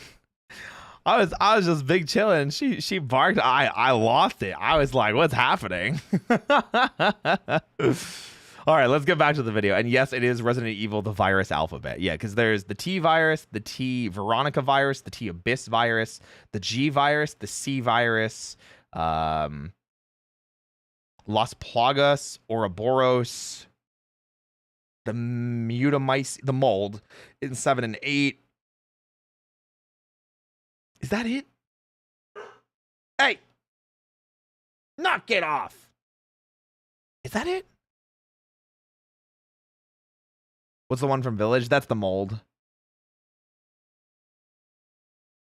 I think that's it. There might be another virus in a spin-off game that I'm oh, there's the shit. What is it from Revelations 2? I said T-Abyss. T-Abyss is in Revelations, but Revelations 2 is, I can't remember the name of it, but it's triggered by fear. The more scared you are. Was there a Wesker virus? That's basically what Ouroboros is. Basically. I say. Basically Ouroboros. Yeah. All right. In Resident Evil 3, that filter is entirely removed, and we are exposed to the source itself. No longer trapped in a cage or protected by a building, we are out in the elements. It's the danger of the open wilderness or the threat of the uninterrupted desert. That doesn't mean that we won't have access to different buildings in Resident Evil 3. We will travel to many throughout the course of the story. I don't know if I ever picked up that map. This is the second time we've seen this clip specifically. I don't think I ever picked up that map. Shit. But we won't be locked inside of one for the entirety of the playtime. I don't think you did. I don't think I did. Raccoon City is the framing device for this entry. And I think I'm stupid. A character in its own right. I definitely got up here and picked up the herbs. Brought into question as soon as the opening credits begin to roll. It is such a crazy thing too, because Jill's been through so much. I don't think there's another Resident Evil protagonist that got done as dirty as Jill got done. Jill is one of the original Resident Evil protagonists, and she has been relegated to the background so often. She's only in 3 Resident Evil games, three numbered Resident Evil games. She's only playable in 3. I'm sorry, she's present in 4 Resident Evil games, but only playable in 3, unless you count the DLC from Resident Evil 5. So Resident Evil 1, Resident Evil 3, and then she's missing until either Revelations or 5. But like, holy crap, man. It is, man, she got screwed over pretty hard, but I don't think Rebecca is too far behind. If Rebecca got one other game to be in aside from like 0-1, I feel like I would agree. I do hate what they did with Rebecca, with the whole like damsel in distress and Vendetta, but then like immediately the next movie that Rebecca's in, she's not like that at all. So I'm kind of like, I think it's just my hate of Vendetta, like that movie, that I'm like, I think I just hate Vendetta. Screw Leon, let's go. I feel like they just go Old Man Chris again. I'm not gonna lie. Just go Old Man Chris, you know? Yeah, Rebecca went through her own problem. Yeah, but anyway, I think Jill got really screwed from being main character, Resident Evil 5, she's kind of damsel in distress and kind of villain for a little bit, and all the bullshit that she has to go through. Hair forcibly dyed blonde. And then in Revelations, which is the prequel game to 5, which we didn't get into later, she's a main character, but Revelations is such a weird... I really like Revelations. I think Revelations is a super fun game. But Revelations had the weird thing of it being released on 3DS, so it didn't get a ton of people playing it, and then it got re-released on consoles properly, and because it was a 3DS title first, you kind of feel it, you know? And the enemies are kind of shit in Revelations. The enemy design is garbage. Revelations 2 is just better. Revelations 2 is so much smarter. Revelations. Oh, did somebody ask about Billy? What about Billy? He'd never heard from again. Yeah, Billy's only in Resident Evil 0. Yep. Billy's only in 0. He's never seen again. He's probably dead. I'm going to be real. He's probably dead. Raccoon City, or at least the areas that we can traverse, Gone forever. are split up into two sections. I'm out of coffee. Uptown and downtown. Most parts of these areas are accessible by weaving through buildings, avoiding burning heaps of metal and broken down structures. It adds to the feeling of wandering through a broken city, and walking through these alleys and narrow passageways leaves one's eyes to wander to the backgrounds. Real. The PS1 Resident Evil games have always excelled at their pre-rendered backgrounds. Resident Evil 3's pre-rendered backgrounds go hard too. Like, genuinely, they are so freaking good. There's so many times I found myself in this game genuinely pointing out, being like, wow, this area is so creepy looking. Like, Dead Factory's designs are really good. City's designs are really good. The park and the hospital with the pre-rendered backgrounds are freaking amazing. Clock Tower, so freaking good, you know? But Resident Evil 3's backgrounds feel like they tell a story. Yes. Little shops with broken windows, bikes left to rust away, cars abandoned.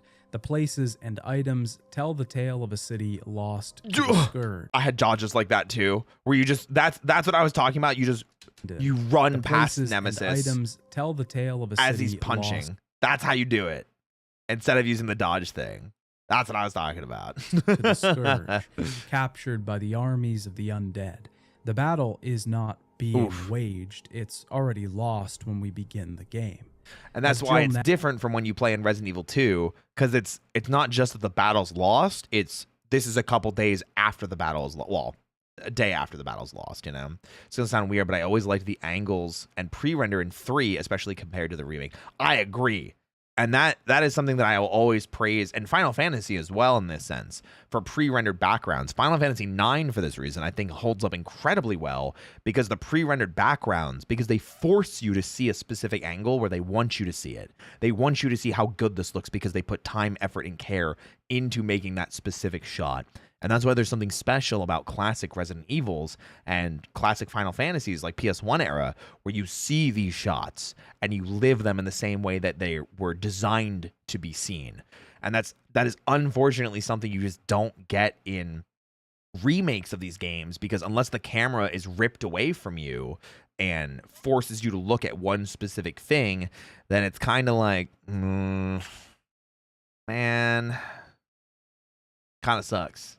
You know, the speed, a lot of the angles change gives a speed to progression as well, especially compared to how slow the angles switched in the early ones. I agree with that too. 100%. Navigates the zombie-filled streets of Raccoon City. Oh, this part was so...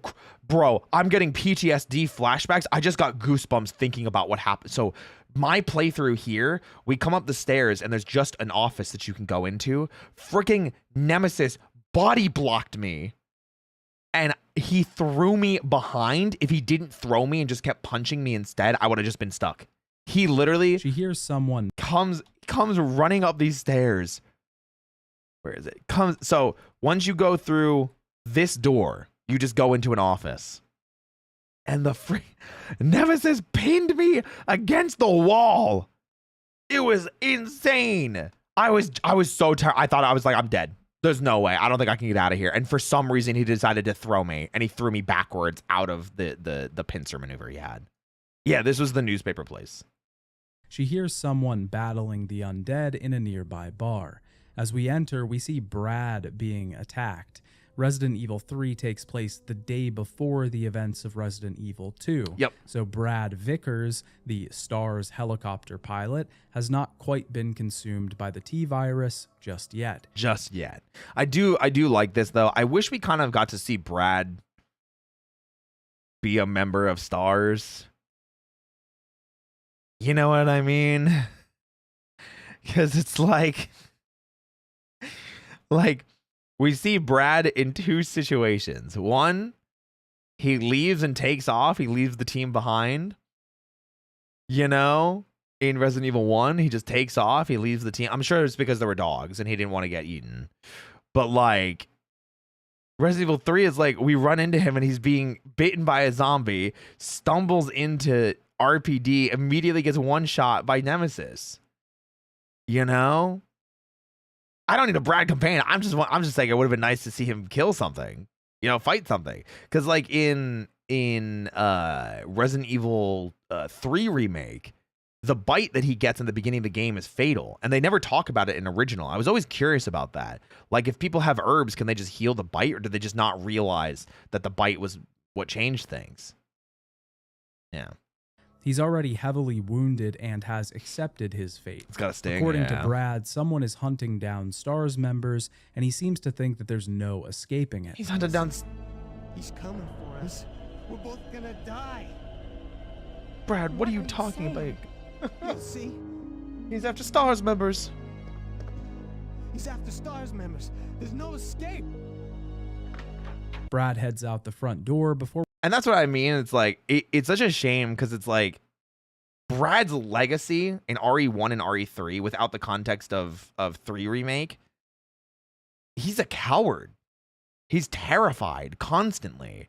And that's like the only emotion we get from him is like he's fighting a zombie, gets bodied.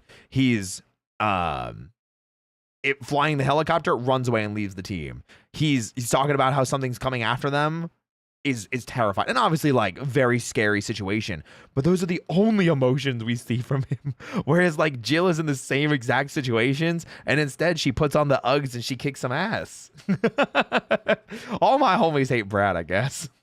We can ask him any questions. Damn. Nearby, we can find a postcard of the St. Michael Clock Tower, a monument that will become a lot more important later in the story. Clock Tower is awesome. Heading through the streets, we can gain access to some new areas by burning cords around locked doors and entering new alleyways. Nice. Jill Clock quickly Tower, eh? happens upon. We were actually talking about it before too. Ryu, do you know, I was trying to remember, Resident Evil 4 spun off into 3 separate games. Haunting Ground, Devil May Cry. Is the last one Clock Tower 3? Because I cannot for the life of me remember. Someone said it earlier, and I think that was right. Was it Clock Tower 3? That's a good question, actually. I can never remember. I know 2 of them are Haunting Ground and Devil May Cry, and I can't remember the third. I think it is Haunting Ground 3. Someone said it, and then someone was talking about Clock Tower, and that triggered it in me. You know, I was like, ooh, you know. Lexi Moon, hey, thank you so much for the raid. Welcome in, Raiders. My name is Roy Chiato, like a macchiato. I am a coffee-fueled bunny host with a serious passion for voice acting, and I love working out, in case you couldn't tell. Hi. What's going on, guys? Welcome, welcome. I'd be running. I would be, too. It's true. We're watching a retrospective of Resident Evil 3, and then next week we're going to be playing Resident Evil Code Veronica. It's going to be super fun. Very excited for it. Very excited. So, welcome in. Let's keep watching. The RPD, though, and outside its entrance, Brad is facing an enemy that's far stronger than he can deal with. There he is.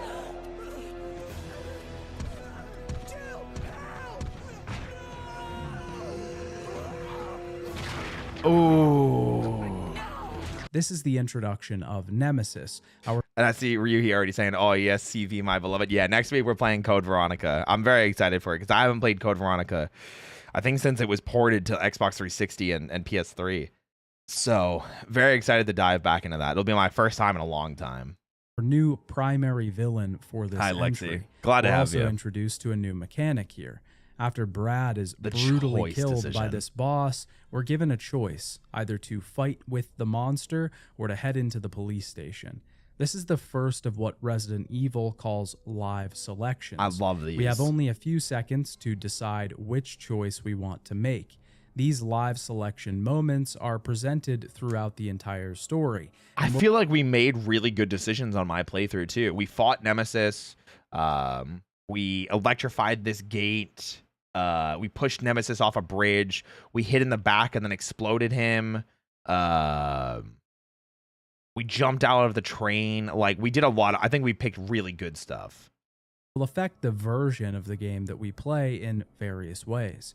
For example, this first choice will allow us to either have a boss fight with Nemesis or to avoid that fight entirely. Yeah. If we manage to kill Nemesis, then he will drop parts that we can use to assemble a better pistol. Yeah. We can also get a key card off of Brad's body that will allow us to access a computer inside of the RPD that will give us a safe code for an easier path to a key item. Most of the choice, which I didn't realize was there, and I walked away, and then Brad's body got up and left, so I didn't get the card key, you know? Yeah, I don't think you made any bad decisions. Yeah, I was pretty happy with mine. The ending we got wasn't canon, but I still enjoy it. In RE3 Original? I mean, RE3 Remake's the canon one now, but wait, what was the ending I got that was bad? I thought it was just the normal ending, isn't it? Can I call you Roy Cheeto? No. Yeah, OG, yeah. in the game don't drastically affect the story of the game. They just sort of affect how the game plays out. God, There that is crazy. In canon, Nikolai lives. Oh, yeah, because in RE3 Remake, they retold that. are certain choices that have larger, more drastic effects. Also, I just wanted to point this out. That's 60 handgun bullets. 60. Jeez, easy, man. Easy mode's crazy. How the game plays out.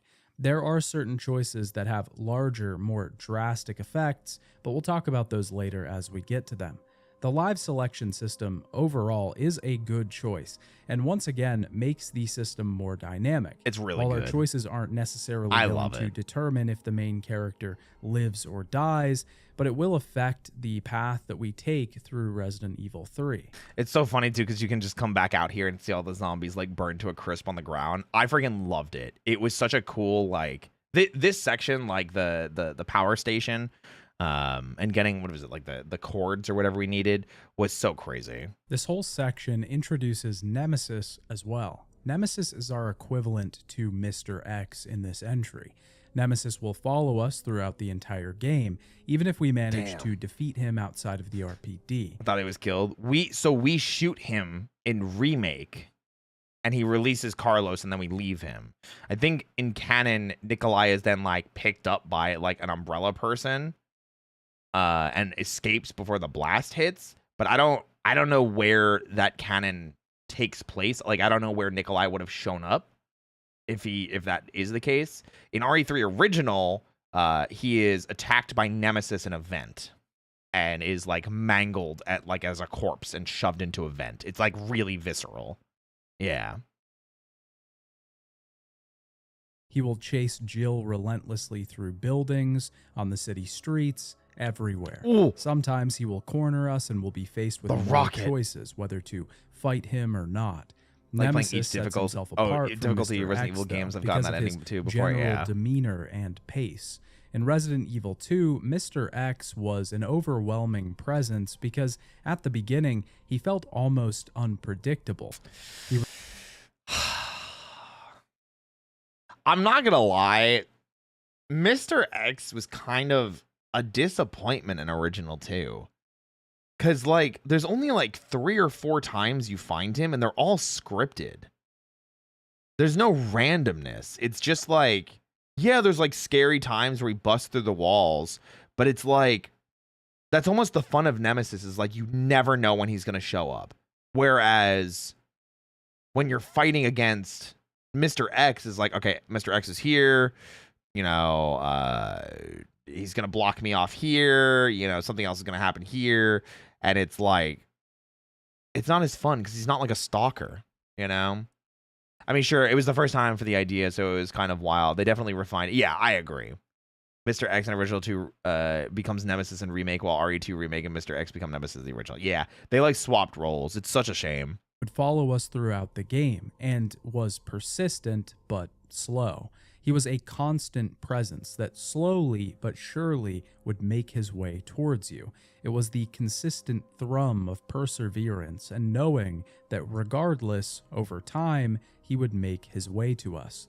Eventually. Nemesis is effectively the same presence, Eventually. but just turned up to 11. Nemesis is much faster, much stronger, and much more persistent. While there were moments of downtime with Mr. X, Nemesis never even gives us room to breathe. And that's where I was saying I really liked it. Coming from Resident Evil 2 to 3 is having those moments of not being able to breathe. Because Resident Evil 3, that's what it is. Like, even the save room music never feels like you're actually safe. It really just feels like you're taking like a quick like, okay, let me, and it's like you're psyching yourself up to go back out there. Man, I loved Resident Evil 3. He will That was follow so us good. across rooms and through doorways. He will dash across the entire area just to get to Jill. We had so many moments like this too, Doorways. He where will dash across the entire area. where we're opening the door and he's swinging. Oh my god, we had so many moments like that. Or like I would open a door and he'd be on the other side of it and I'd quick turn back, you know?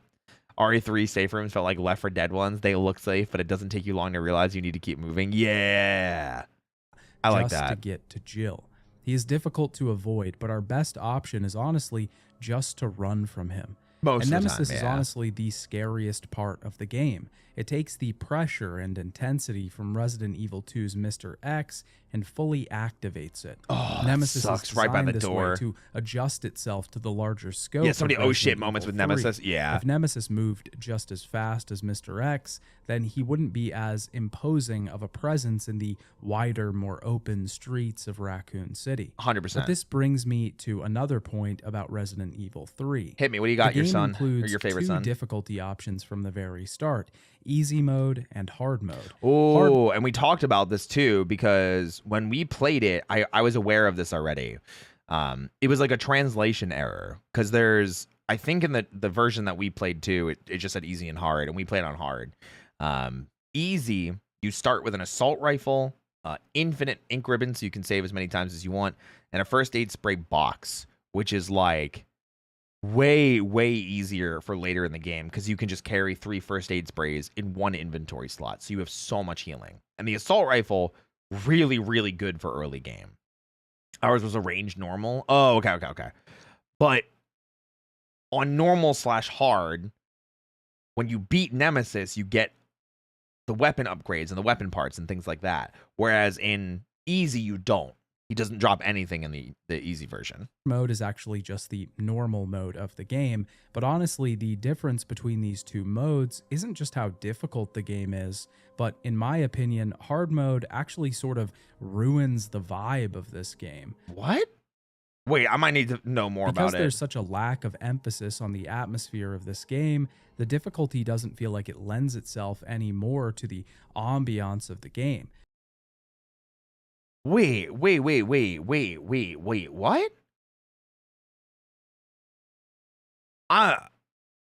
Wait, I'm so confused about that. I need to hear that again. Hold on. This game. Because there's such a lack of emphasis on the atmosphere of this game, the difficulty doesn't feel like it lends itself anymore to the ambiance of the game. I think I hugely disagree with that. Because when you play on the higher difficulty and Nemesis drops the weapon parts, it turns from, it changes the feel of the game. Because if you're playing on easy, we'll say easy versus normal, or if you're playing on normal versus hard, I think I get what he's trying to say, but like easy is like, yeah, because like combat is like the emphasis and it's action based and things like that. But then when you play on hard and the ammo isn't as plentiful, it turns these situations of do I run or do I fight way higher up. And that again, Resident Evil 3 is about split-second decisions. Do I fight this zombie or do I run? Do I try and sneak past the zombie? Do I use ammo? And then adding that with Nemesis and the drops that you get from Nemesis, even more so adds on top of it. Resident Evil 3 is a game built around choices that you make as a player, even with the ammo crafting system. If anything, I'd say playing on normal/hard mode is the way to play it, because it super emphasizes the split-second decision making that you have to do. Yeah, it's flight or fight constantly throughout the entire game, and playing on the higher difficulty turns that up to an 11, Whereas when you play on like the easier difficulty where enemies don't take as much damage or don't deal as much damage, you have really good equipment from the beginning, ammo drops are plentiful, you don't get the same, sure, you get to experience the game and the story in the same, but like I really do think normal and hard was the way to go. Playing on easy mode does provide you with a variety of different weapons from the start of the game. This gives the game, which has a higher pace, bigger action sequences, and a larger scope, a more action-oriented feel. And this doesn't mean that I don't like the harsher survival horror elements in a more action-oriented game. I just felt like I had more fun on my easy mode playthrough than the one I did on hard mode. I think that is fair. And they did stress it. Oh, I got some bits. Hard mode makes the game feel more real. Easy makes the game feel story-orientated. Yeah, and maybe more like you're playing a game as opposed to having a challenge. I get that now. Saying it in the way that they did and giving them until the end of the explanation makes sense. It's still a weird thing to me, though, because I do think hard, in my opinion, is the better way to play. Because then you get those split-second decisions of, do I fight Nemesis or do I run? Do I fight this zombie or do I run? Ryuhi was also saying, fun fact, is actually fight, flight, freeze, and fawn. I don't think the last two work so well for Raccoon City, though. True. Yeah, it is. Yeah, I just think hard mode's the better way to play, and I think it really lends itself to what Resident Evil 3 is about, which is about, hey, you're stuck in this shitty situation. What are you gonna do? You got a bunch of zombies coming at you. You gotta you gotta fight a bunch of monsters. Do you want to sacrifice your ammo? Do you want to sacrifice your health? Do you want to play the risk it move? Do you want to fight this monster and maybe get a cool reward? Like, what are you doing? What's going on? What are you going for? And that decision making, I think, lends itself throughout the entire game. The decisions that you make as Jill, and it greatly impacts the entire game and how it feels. Even in the, like I said, even in the crafting system with the type of ammo that you want to make, you tailor the gameplay, you tailor the playthrough to how you want to play it. And I think hard mode gives you more of that. Regardless, entering the police station sees us retreading some of the ground that we did in Resident Evil 2. Belmore, thank you so much for the tier 1. Guess you saw Superman. I hope everything's been going well, boss. Hey, I'm glad you got to see Superman. I hope you loved it as much as I did, because I know how much of a big Superman fan you are. Welcome in, Belmore. Though technically, we're getting here well before Leon and Claire did. Yes, we did. We can venture into the offices nearby and find Marvin Branagh after he's already been bitten. We can find a memo on his body that notes how Branagh was looking into a damaged jewel clock at one of the nearby gates. This is one of our first objectives, to get the missing jewels beautiful. For this I'm glad you liked it. mechanism. One of them happens to be inside of the RPD. We can also visit the STARS office, and as Jill leaves, she hears a breaking up radio communication from Carlos. someone named Carlos. There you go. He's outputting an SOS as his platoon has been cut off and they're being taken over by zombies. On the way back through the building, we are assaulted and chased. I love that, dude. Nemesis just busting through the window here is such a cool freaking shot. I freaking love it. He's such a man. Even RPD isn't safe. It's so cool. Chased by Nemesis once again. Even if we killed him before, he has risen again with seemingly no issue. We'll eventually end up at a restaurant where we can find some background information on Raccoon City and how Nemesis jumping through that window literally looks better than him breaking a wall in DBD in 2025. I forgot that he was in DBD for a second. Damn. integral Umbrella was to the whole place. Nowhere safe from Nemi. Shortly after this, we can gain access to a hatch in the kitchen. As soon as we do this, though, an Umbrella mercenary named Carlos shows up. Jill is, of course, upset that Carlos works for Umbrella, I mean, I the would be company too. she considers the enemy at this point. Apple. Carlos was sent here as a part of a group that was meant to save the civilians of Raccoon City, but things went south pretty quickly. As Jill is having this conversation, Nemesis appears again, and we have another live selection moment. We can either run into the basement or hide inside the kitchen.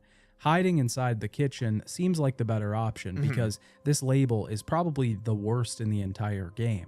It is very misleading. I will say that much. Hide inside the kitchen actually means run outside of the kitchen and blow the entire thing up. Yep. Which I didn't know that that's what that meant. All I knew is that I didn't want to go into the sewer part because I was worried that there would be spiders down there, and I didn't want to have to deal with spiders. I don't like the spiders in Resident Evil. I don't like the thumping of their legs. You know. I mean, hey, the explosion just makes it harder for him to see you. This defeats Nemesis, and if playing on hard mode, Nemesis will drop another piece of weaponry here.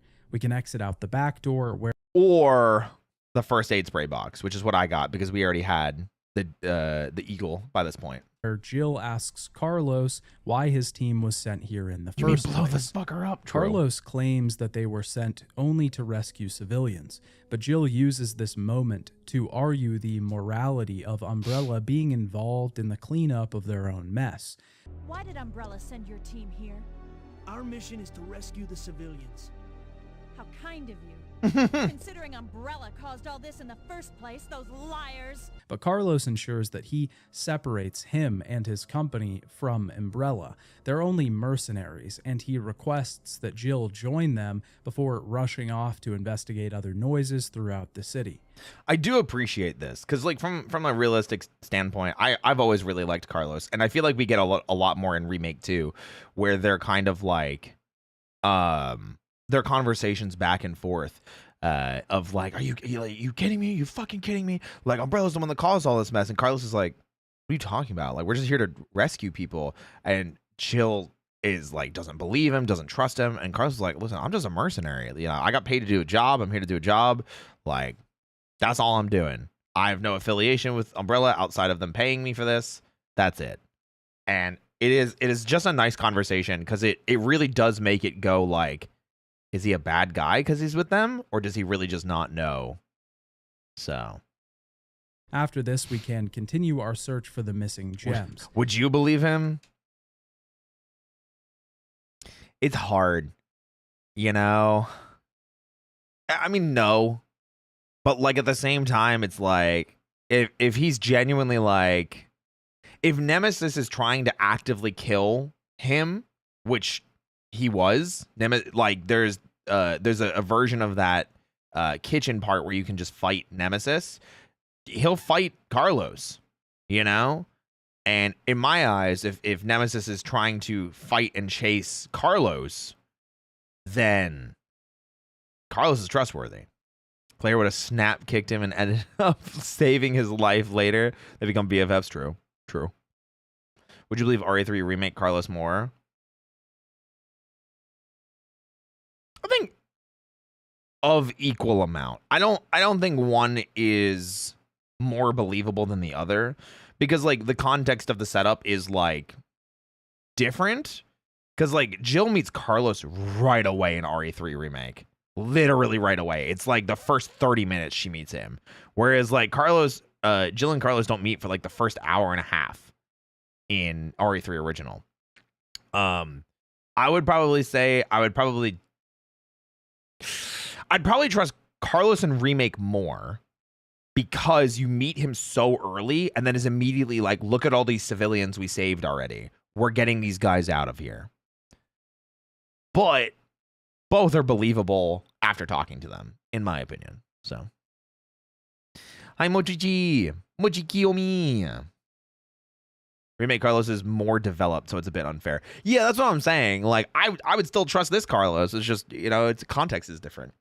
We end up in a burning building that almost explodes as we're passing through it. Yep. Upstairs, we can find the second of 2 gems we need.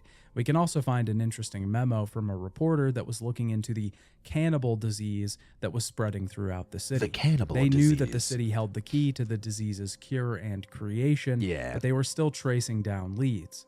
The funniest thing about this note, though, is just how often it uses the word disease. I have heard rumors that many people are also suffering from this disease now. However, the causes of the disease is not yet known. Is this another mystery of the present disease? As we exit the building with both gems in hand, Nemesis attacks once again. Yep. And this is where I got stuck. So I was right here. I was between these 2 desks and turning back, there's nowhere else to go. So I was in basically stuck in this position, and Nemesis came running in, and I got stuck right here. And I was like, man, it was scary. This is genuinely one of the parts where I jumped a lot. I got really scared. I was frustrated in like an intense scared situation because I was just like, where do I go? Like, I can't escape him. And we got really lucky because Nemesis grabbed me and threw me this direction towards the door. So he actually saved me. Nemesis attacks once again, and it's quite a tense chase to get back down to the entrance of this building. But by placing the gems inside of the gate contraption, we can gain access to a new area. Here we can travel through the Lonsdale Yard and eventually reach a train. Inside, Jill will meet another survivor from Carlos's team, a man named Nikolai. He walks away once he learns that Jill is a member of STARS. There's a wounded soldier laying on the bench of the train. He's not entirely with it and seems to be fading in and out. He thinks he's still being attacked, and Jill tells him it'll be all right before talking to Carlos in the next car. Poor Mikhail. Nikolai thinks they can't trust Jill because she's a part of STARS. Carlos correctly recognizes the situation, that group loyalties will get them nowhere in an outbreak this dire. I mean, it's true. Oh, scene. No, we can't trust her. Why? But Sarge, Yeah. we need her help. Our unit's down to you, me, and Lieutenant Mikhail. That's it. And Mikhail's hurt bad. If we don't cooperate, we won't be walking away from this mission. And those situations are where, like, I'm like, I immediately don't trust Nikolai. What do you mean you can't trust Jill? You just met her. And then Carlos immediately going to bat for her.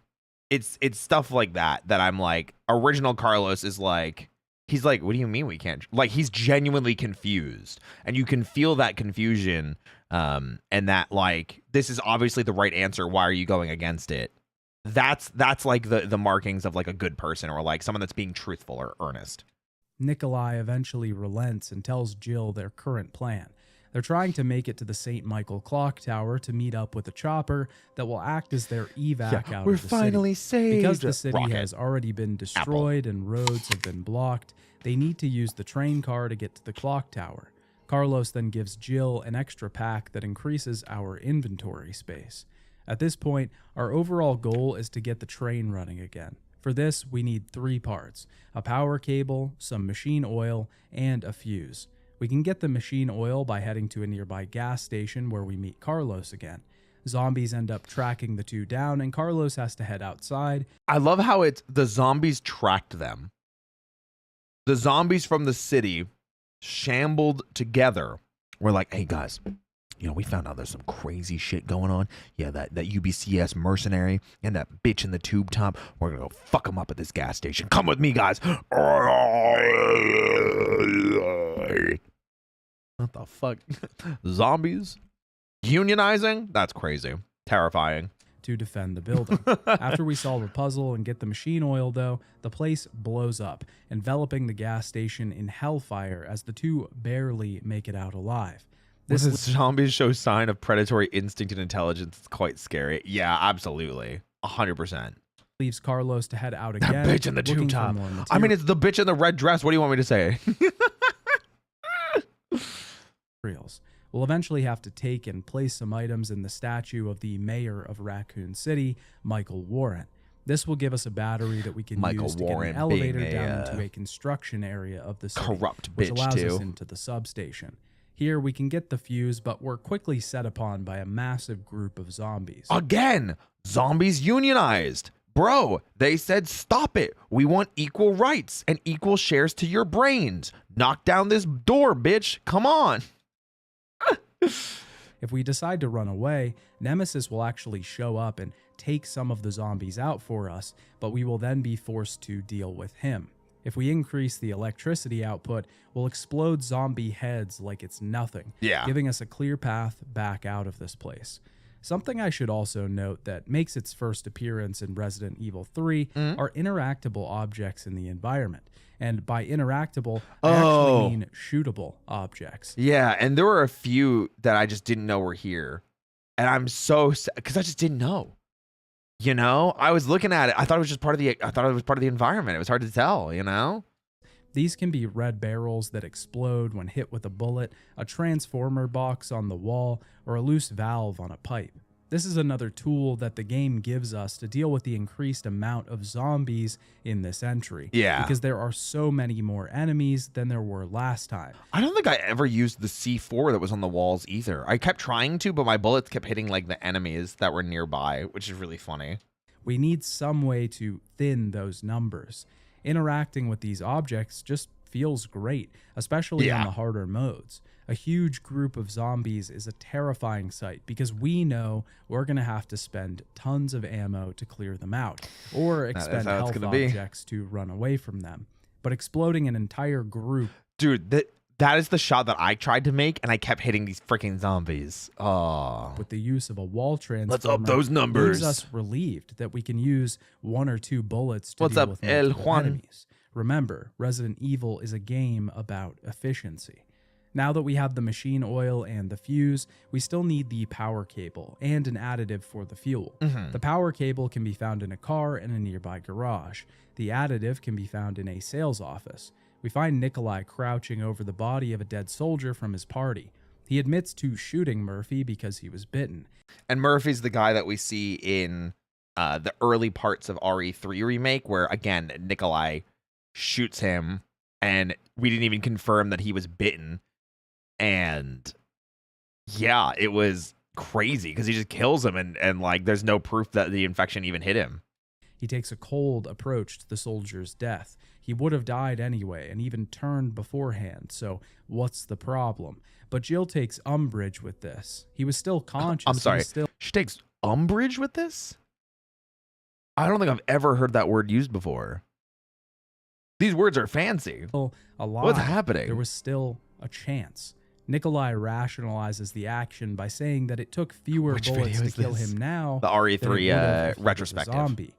Honestly, he's kind of got a point there. Seems like Nikolai knows how to conserve his ammo. He has a point, but we didn't know that we didn't know if he was bit or not, you know?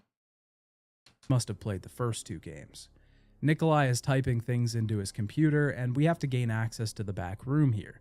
We need the password for a computer, which a nearby note tells us is a word that everyone will know. I wonder what that means. We can use a remote to watch a commercial on the TV for an everyday medicine.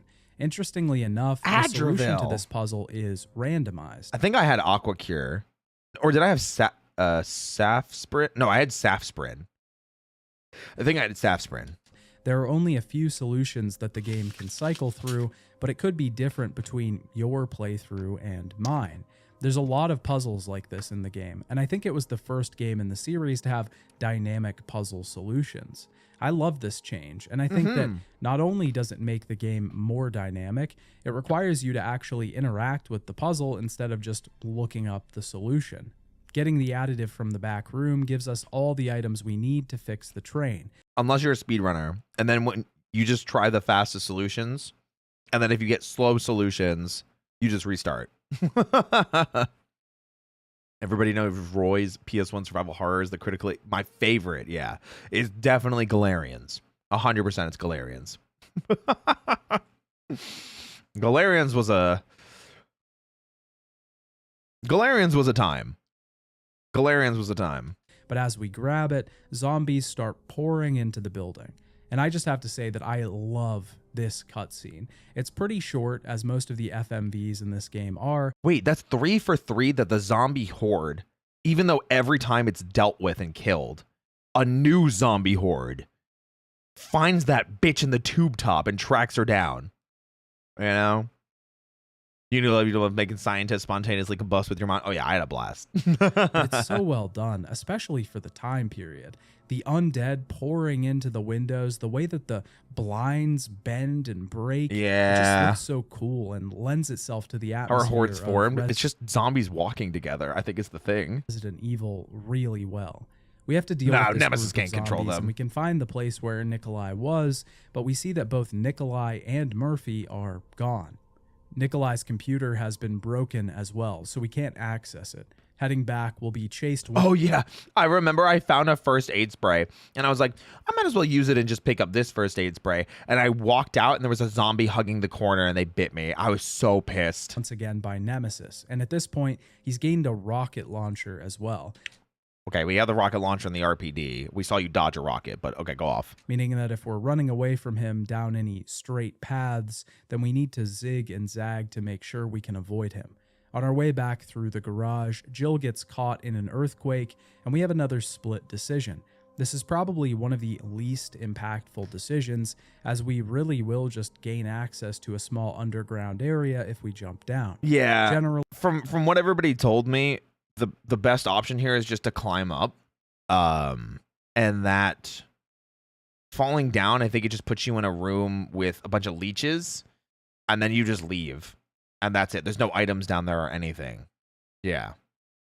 I avoid the boxes and continue forward, as it's the faster route to our destination. Yeah. On our way back to the train, we experience another earthquake, and this one captures Jill no matter what. She ends up underground, and we're quickly attacked by a large worm. This one was annoying, because I thought, like, I took, like, 4 hits doing this.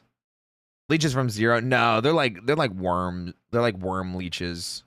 They're like giant leeches, essentially, but like worm-like. I have to quickly get out of here because this thing will eat our health pretty fast. Yes. We can activate the ladder controls and escape the place to finally get to the train. Yeah, I and had a get hard time out doing of that. This crumbling city. Once we fix the train, we tell Carlos about Nikolai's fate. Carlos decides to operate the car, and we immediately hear a disturbance come from the other room. If you don't do the Safsprin one, like the one with Nikolai, if you don't do that one last, does Gravedigger still show up to fuck with you? I would imagine the answer is yes. Because the worm's name is Gravedigger, because he kills people. And then because he's digging their graves, because he's digging through the earth. Nemesis is in the other cabin, I believe and so. the That makes sense. wounded Mikhail uses the last of his strength Mikhail. to fend off the beast so Mikhail. that Jill can get away. Jill, get out of the cable car now! Mikhail, wait, don't! Get out of here! Hurry! We have Damn. another decision here, to use the emergency brake or to jump out the window. I jumped out that bitch. I jumped out that bitch. I was like, it's useless. Jump. This choice will determine where we enter the clock tower, Yeah. either through the front or the back. I It jumped. will also make the boss fight with Nemesis later easier or harder. Oh. I decided to jump out the window in the playthrough you're seeing here, Oh, cool. allowing me I to did enter the too. clock tower through the back door. The train crashes and Jill awakes in the burning wreckage, Mhm. barely making it out before she's swarmed by more undead. Now that we're in the Standing clock, ground against Nemesis demands a lot of courage. Yeah, there's a lot of scenes, and that's why I was saying, like, the fight or flight kind of thing for these scenes and for these moments are big, and like that's a big part of the game, you know? I don't know about anything RE, but somehow I'm following. Yeah, Resident Evil's really not that hard to follow when you sit down and you like play through it or like listen to a story explanation to it. It gets more complicated as it goes on, but that's only just because like there's more and more stuff to think about and being told and presented to you. I know this is going to be a stretch. Kingdom Hearts is also not as complicated as people make it out to be. There's just a lot of really unnecessarily big like concepts that are introduced. You know what I mean? Like they try really hard to be like, no one's done something like this before. It's complicated just because you haven't sat through everything that's going on. But as soon as you go, like you sit down and you play it in the context or like you look up information, maybe it's not that complicated. It is still really weird, but it's not hard to understand. Ari's convoluted stuff is mostly in tying things together. When you take them individually, they tend to tell you everything you need to know. Yeah, exactly. tower, we do actually I have agree. a sort of makeshift stronghold for a very brief period of time. We meet Carlos pretty quickly, who seems to have made it out of the horrific train crash unscathed. Carlos basically says that there's no time to rest. We need to keep moving, and then walks away. I saw somebody said the side games being just as important as the main numbered games for Kingdom Hearts. Yes, I will say that is something that has always pissed me off. I'm not gonna lie. When they announced that the new mobile game for Kingdom Hearts was canceled, I was jumping for joy. I was screaming, "Thank God we don't have another mobile game that is going to have a canon story that is going to be important for the next goddamn 20 years of Kingdom Hearts. Because I'm still really mad that so many important concepts about what's going to be happening in Kingdom Hearts, especially in Kingdom Hearts 4, come from the mobile game. Everything in the next story arc is essentially coming from the goddamn mobile game. And it's like, there's cool stuff that happens, but you can't fucking play the mobile game anymore. Dude, canon mobile game to a game that started on the PS2 and then had a GBA spinoff that was also a sequel that then set up Kingdom Hearts 2 and confused everybody. Thank God I played Chain of Memories on the GBA. Thank God I was that weird kid that was like, this is Kingdom Hearts, I'm going to play this. And then I immediately understood everything. Kingdom Hearts is such a... that's why Kingdom Hearts is a mess. And that's why people say Kingdom Hearts is complicated, because of that. So, and they're right in some senses. It's just... In the main room of the clock tower, we find a dead member of the Umbrella team who had written orders on his body. The team was sent in to wipe out the infected and get any surviving civilians to the clock tower. Priority was given to Umbrella-affiliated individuals or employees, though. Heading through the building, we can find a few keys that will give us access to the other areas of the clock tower. There's an interesting moment, though, in a safe room. As we're heading from one end of the room to the other, the ceiling of the room shakes. The dust on the ceiling falls, and we hear a loud noise from above.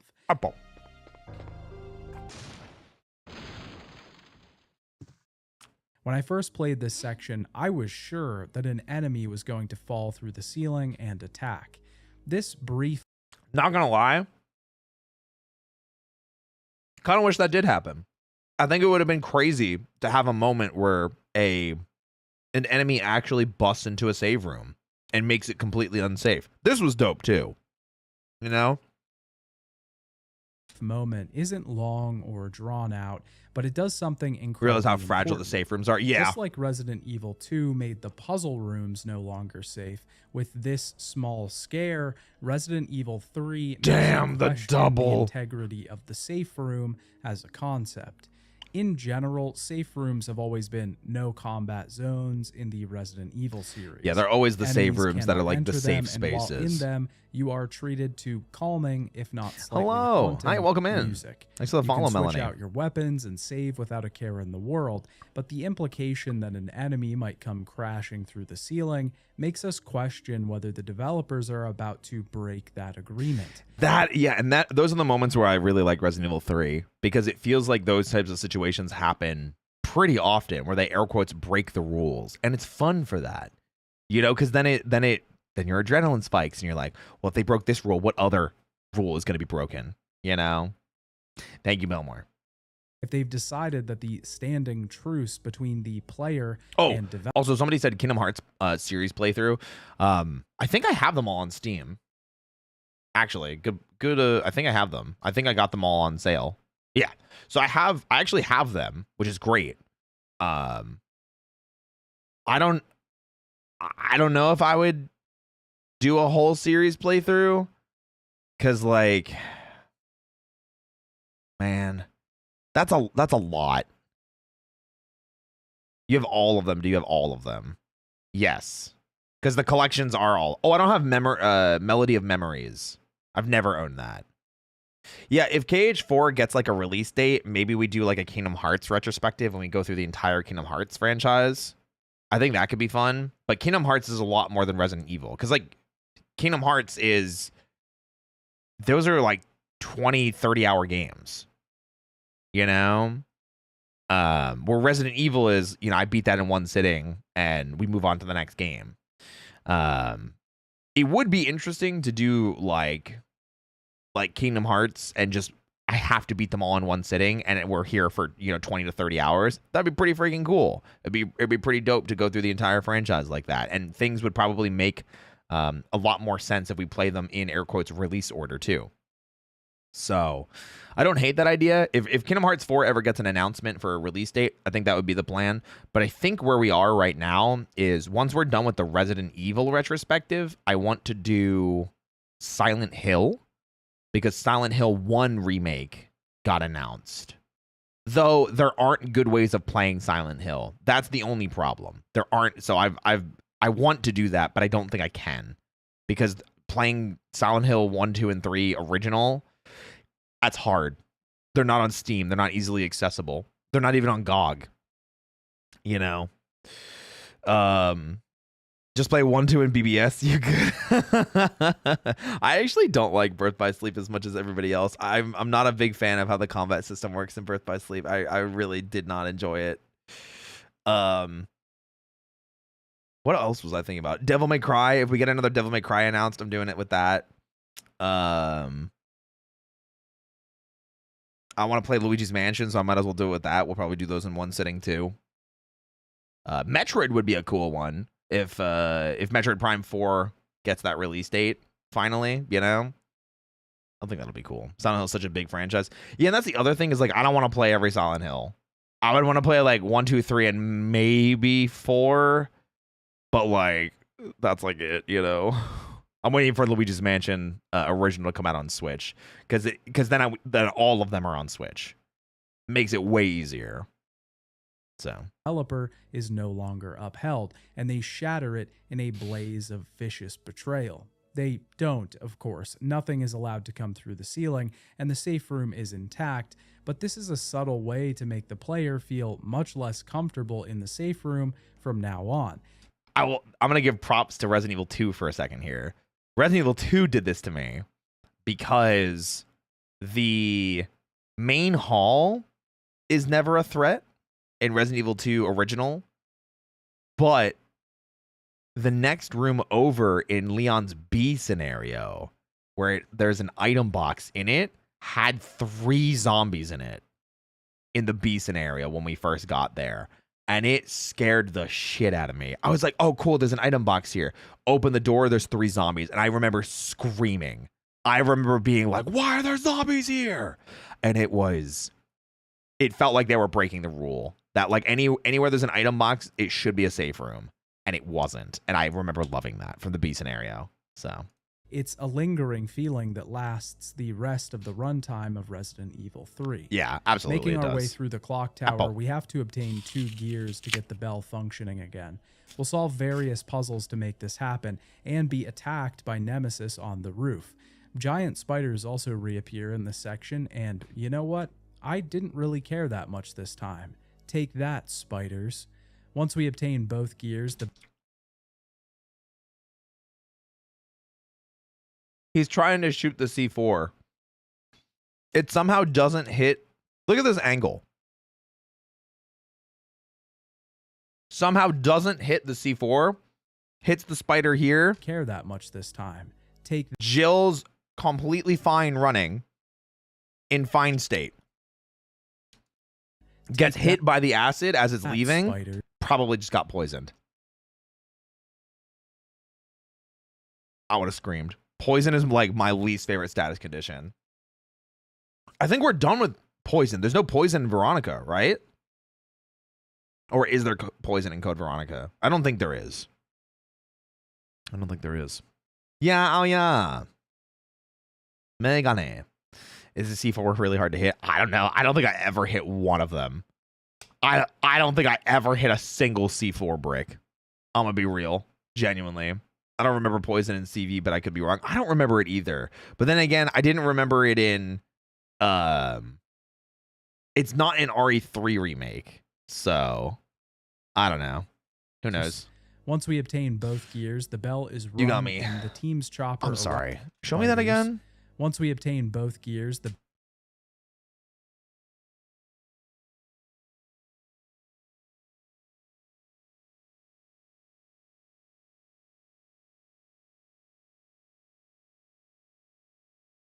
Brother.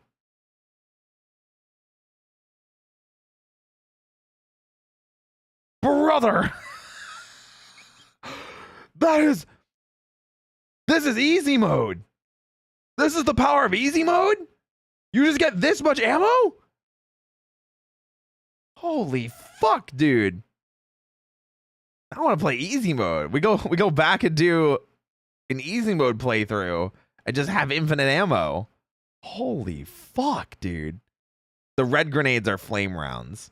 The blue ones are freeze rounds. The gray ones are grenade rounds, which is just normal grenade. What the hell? Yeah, 141 shotgun shells. That's Bell insane. is rung and the team's chopper arrives to pick the group up. We've achieved our happy, idyllic ending once again after a long journey. Just kidding. Haha. Just get kidding. pwned, noob. Nemesis Get shoots down the pwned, chopper noob. and we That's have our first official crazy. boss battle of the game. We have to battle Nemesis in the courtyard. It's a pretty tough fight, especially if one of our choices earlier means that Nemesis has his rocket launcher. He will use this ranged weapon and his dashing close-up attack to deliver heavy damage. I'm Luckily, our pretty sure he didn't for me. Because or did he? He may have actually had it, and I can't remember. dodge ability means that we have far less of a problem fighting in these close corridors. When we finally take him out, Carlos comes to Jill's aid.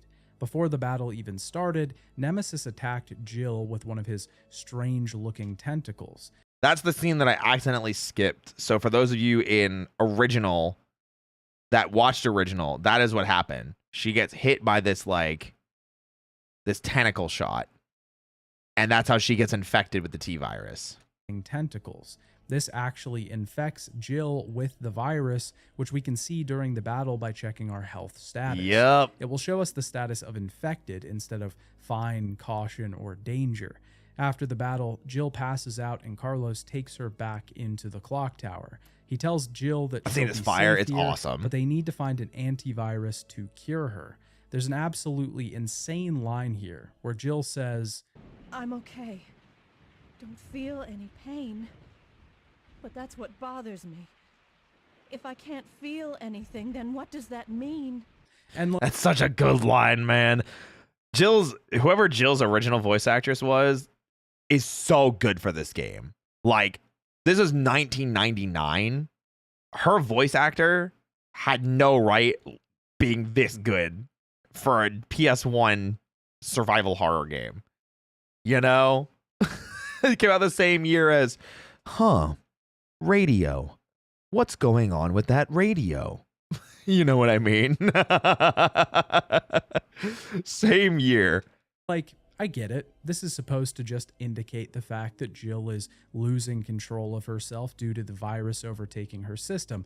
But it's this weird, out-of-place, existential line that sets a precedent for how we think about the undead moving forward. Yeah, it is genuinely like a scary thing. And this is why I really like Jill, because like she's feeling all of this and this dread that is washing over her. She lost her team, she lost her dream job, like her purpose, she lost her city, and now she's going to lose herself. And it is, man, it is, she's such a good character, and it's why I'm so sad that we get the shit that happens to her in Resident Evil 5. And then I like Revelations, but the fact that the only other main series game that she gets after this is Revelations, and it took over 10 years for them to bring her back, and then we still haven't had her come back in a main series Resident Evil.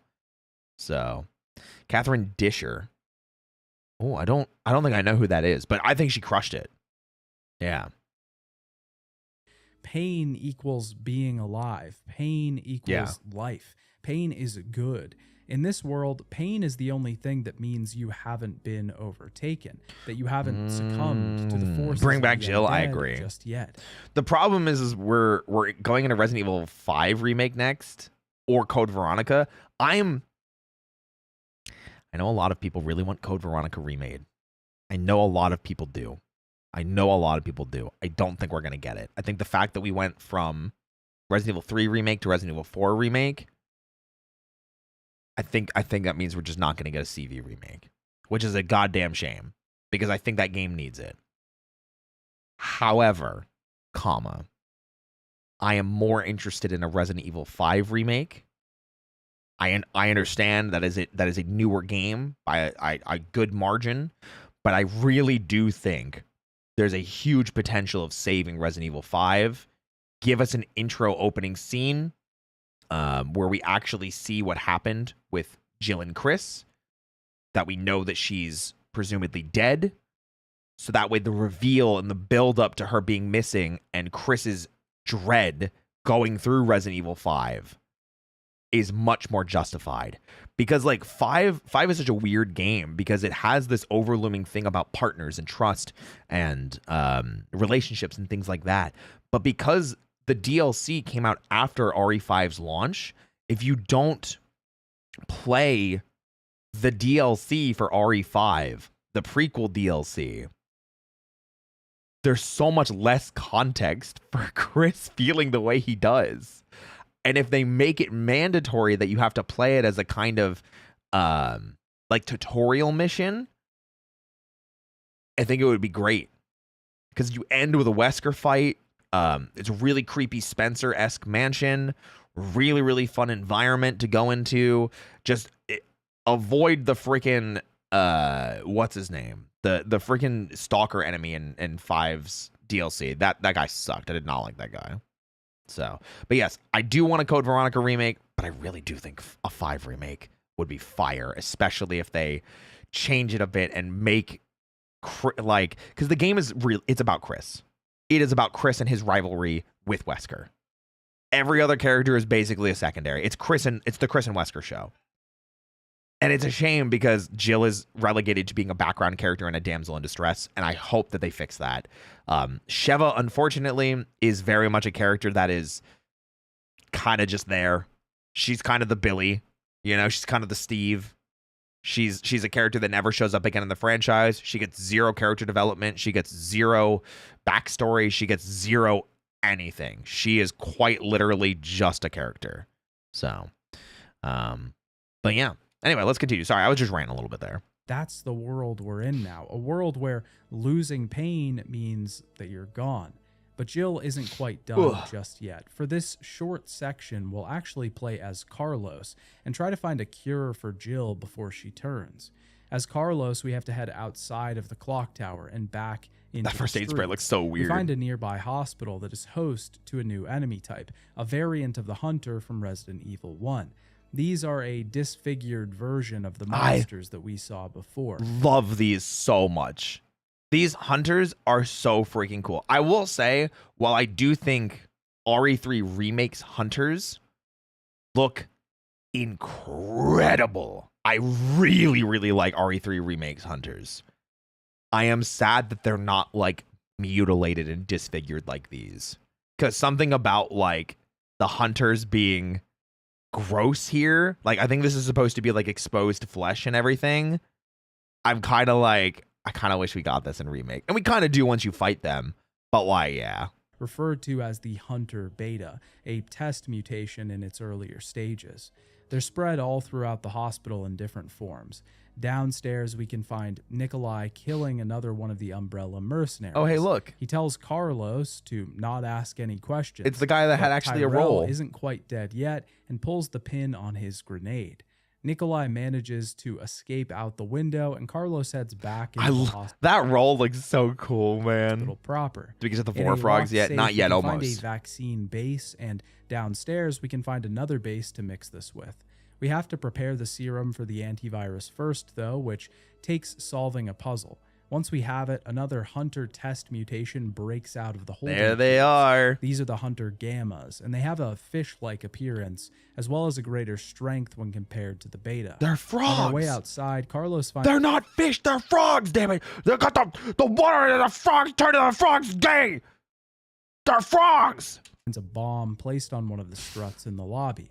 As he leaves the building, it explodes, sending him hurling into the streets. We're chased by Nemesis once again, Hunter Gammas. who seems to have survived his encounter with Jill. That intro shot is so freaking cool, too, where he busts through that wall. Hunters are actually Battletoads if they couldn't get work anymore. That's insane. And mutated into a stronger, Bye, Scene Freak. Take care. Finding I like Jill, hunters. we I like can give hunters. her the vaccine we created. My horrifying in the hospital. frog boys. He tells her that Nemesis is back and seems to think that it's specifically seeking her out. Oh, geez, you think so, Carlos? Wow, I wonder Maybe why. It was the fact that every time he's present, he constantly mutters stars under his breath. Stars.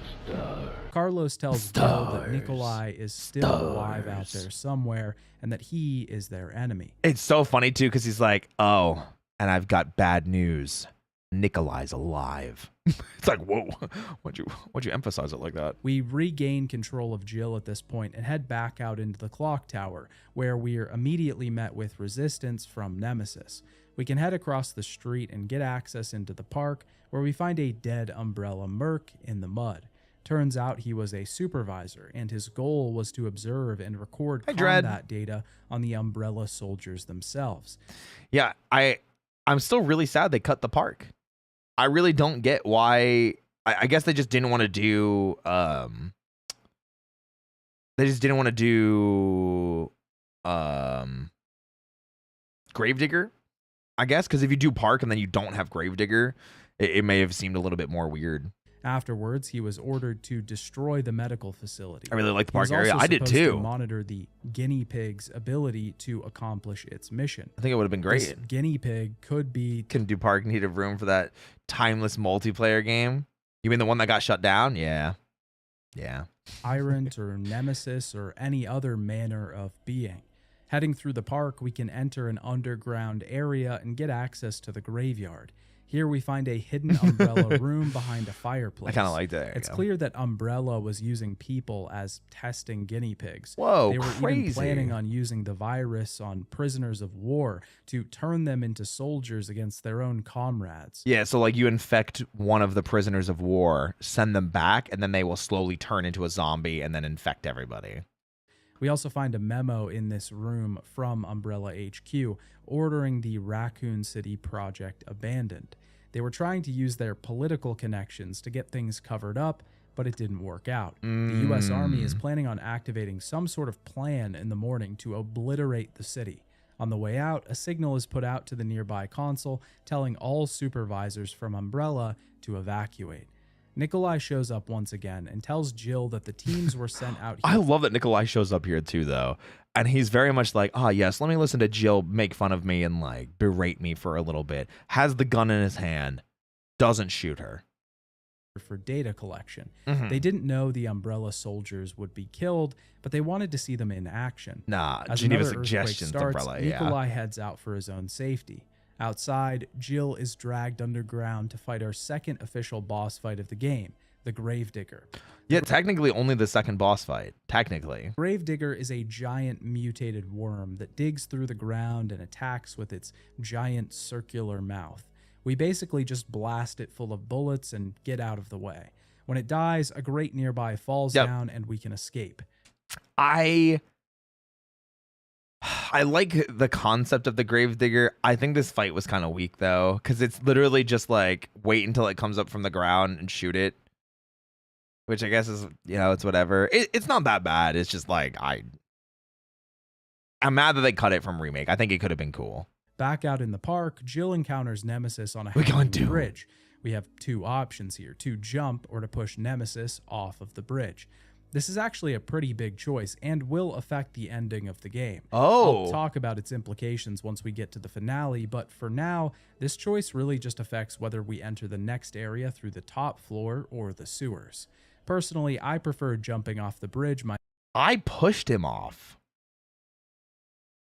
Interesting. Is this the difference?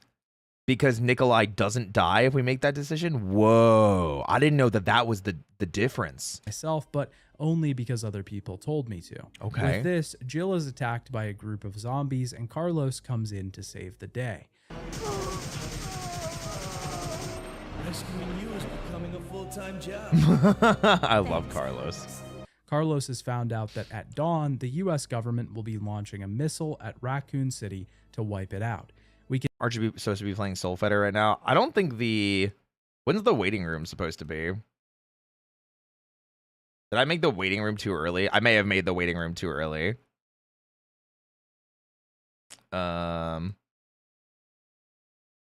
Customization.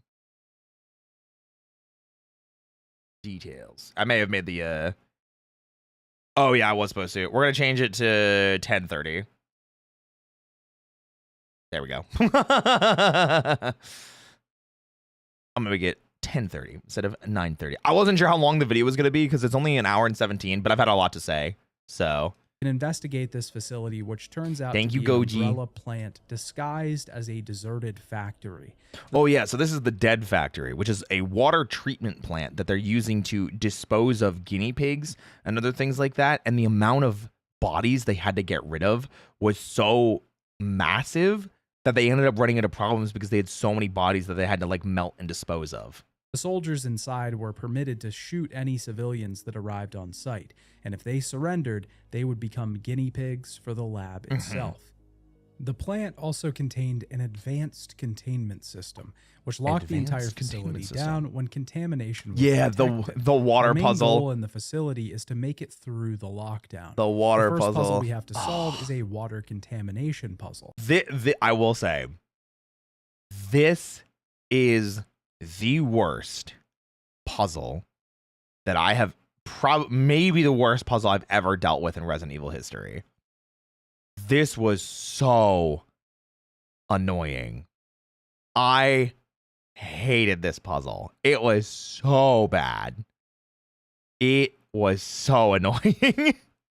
I'll be honest, I had to look up the solution for this one. Yeah, I was here for like 25 minutes trying to fix this. Eventually, I did get it, and I didn't need the guide. But I was tempted to look it up. I spent probably 10 different minutes trying combinations here. Man. The goal is to match the result frequency with the sample frequency at the top, represented by these green bars. We make these green bars by basically adding up the A, B, and C frequencies. Was up there with the together. Onimusha 1 So if water the puzzle? sample Oh, I don't remember. I do want to replay Onimusha 1 and 2, though, before the new Onimusha comes out. I'll say that much. So we're probably going to do an Onimusha retrospective at some point. Bar in Which will be column fun. 1 is 3 stacks high. Then a bar needs to be present Hell in yeah. A, B, and C for column 1. And if there's 2, then it should only be present in 2 of those, so on and so forth. Yeah. But because there's 3 variables here and tons of different combinations, Yup. it just felt like guessing randomly at a certain point. It really did. Once we complete the Eventually, you kind of make like assumptions of like, okay, well, I have to have 2 here, or I have to have 3 here and here. So I have to find a combination that has 3 in those locations. And eventually, once that like clicked in my head, I was like, oh, okay, I get it. And then I found it out in like 2 or 3 minutes from that point. different combinations, it just felt like guessing randomly at a certain point.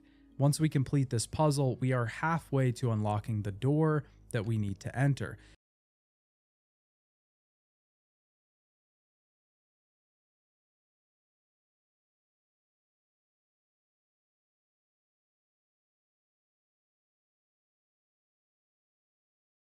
That is so much shotgun ammo. That is so much shotgun ammo. That's 162 shells in Dead Factory. Oh my god. To enter. Heading through the facility, we will encounter many test subjects in the area, stronger versions of the zombies we met out on the street. Oh my gosh, dude. I should also note that zombies can actually be much faster in this entry. Oh, certain zombies. yeah, we call in the speedrun, I know they call it going turbo, which is they get aggressive, you know? Zombies will rush to you much quicker, making them a bit more dangerous of a foe than before. It can be kind of annoying just because you expect to be able to kill them before they reach you if you're a certain distance away. But I suppose that feeds back into the dynamic system. It does. And unpredictability.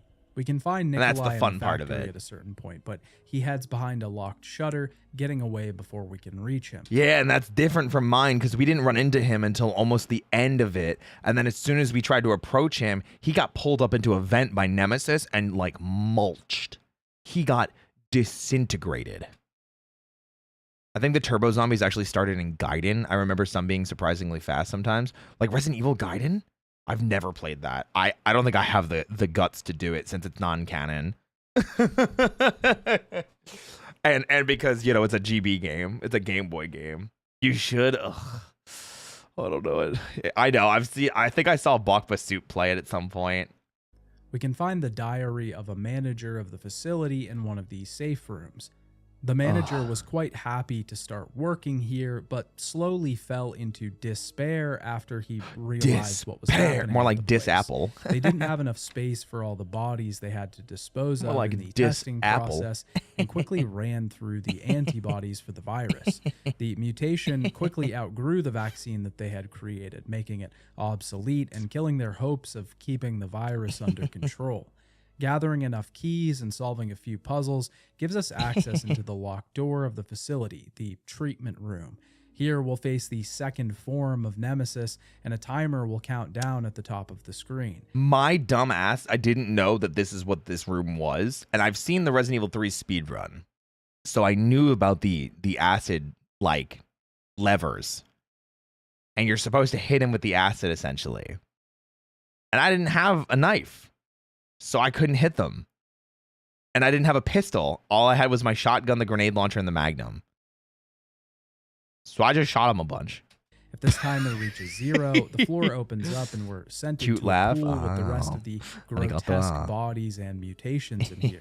This fight actually isn't too hard because the valves on the sides of the room will let out a mixture that stuns Nemesis. Yeah. This makes it easy to get tons of damage off on the boss before he gets back up. Didn't know. Once Nemesis is finally defeated, we can leave the room and watch as it falls into the contaminated water. We can then head out of the facility, finally able to make our getaway. But as we head to the control Always hated time room, limits in we games. find They were that so nerve-wracking Nikolai for me. has already taken the chopper nearby. That's the point, though. It's supposed to be. But if you're playing the game, very rarely do you ever have to actually worry about time limits like that. You know, especially in Capcom games. And it's really funny. We talked about how Devil May Cry spun off from Resident Evil 4. Devil May Cry has a self-destruct sequence that you have to outrun at the end, too, which is really funny to me. We can either negotiate with him and see him abandon us in the facility, or we can have a separate boss battle where we fire shots at him and his chopper. Oh. Either way, we have no chopper to leave this place, and a missile strike is incoming, noted not by a countdown timer, but a distance meter at the top of our screen. Carlos maintains that it isn't over, and he's going to find a way to get them out of the city. As we head down into the final sections of the laboratory, We straight up just didn't have this scene happen. Because we got here, because Nikolai was dead. So the helicopter was still here for us. Oh, very interesting.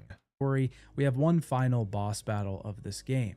Nemesis returns once again in his final form, a grotesque amalgamation of flesh and pulsing sacks of God knows what. Yeah. In this room sits a What I meant by massive canonically railgun. him This escaping. gun Got it. requires 3 batteries to get a sufficient charge off. While Nemesis chases us, we have to run around the room That was and my push these massive experience. batteries back into That place. happening. Hey, thank you for After the follow. this, Welcome in. The railgun blasts a huge hole in the machinery before it. We have to lure Nemesis in front of the gun so that it can blast him. He's reduced to a small little mutation, wriggling on the ground. I still did not like this boss fight.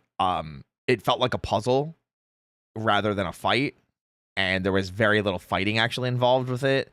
And like, I don't mind puzzle fights, but for a final boss, I was kind of disappointed with this one. I was just kind of disappointed. I think it's just because like I had the 4-shot rocket launcher and we hit him 3 times, and apparently there's a damage threshold that he'll like go to eat one of the tyrant corpses to recover health, and we didn't hit it with 3 rockets. And I'm like, how? We have one final choice, to exterminate him for good or to leave him to his fate. It doesn't really matter what we choose. Nemesis either dies. I like the OG version of this fight more than the remake, just because it was too by the numbers in the remake. Yeah, the remake one, I don't think I really like the fact that like Jill's picking up the rail cannon. That felt kind of weird. I'm like, it's 1999 or 1998. There's no way they developed this. There's no way they developed something that someone could pick up that easily and fire that much force. You know? Yeah, it was just a pain in the ass.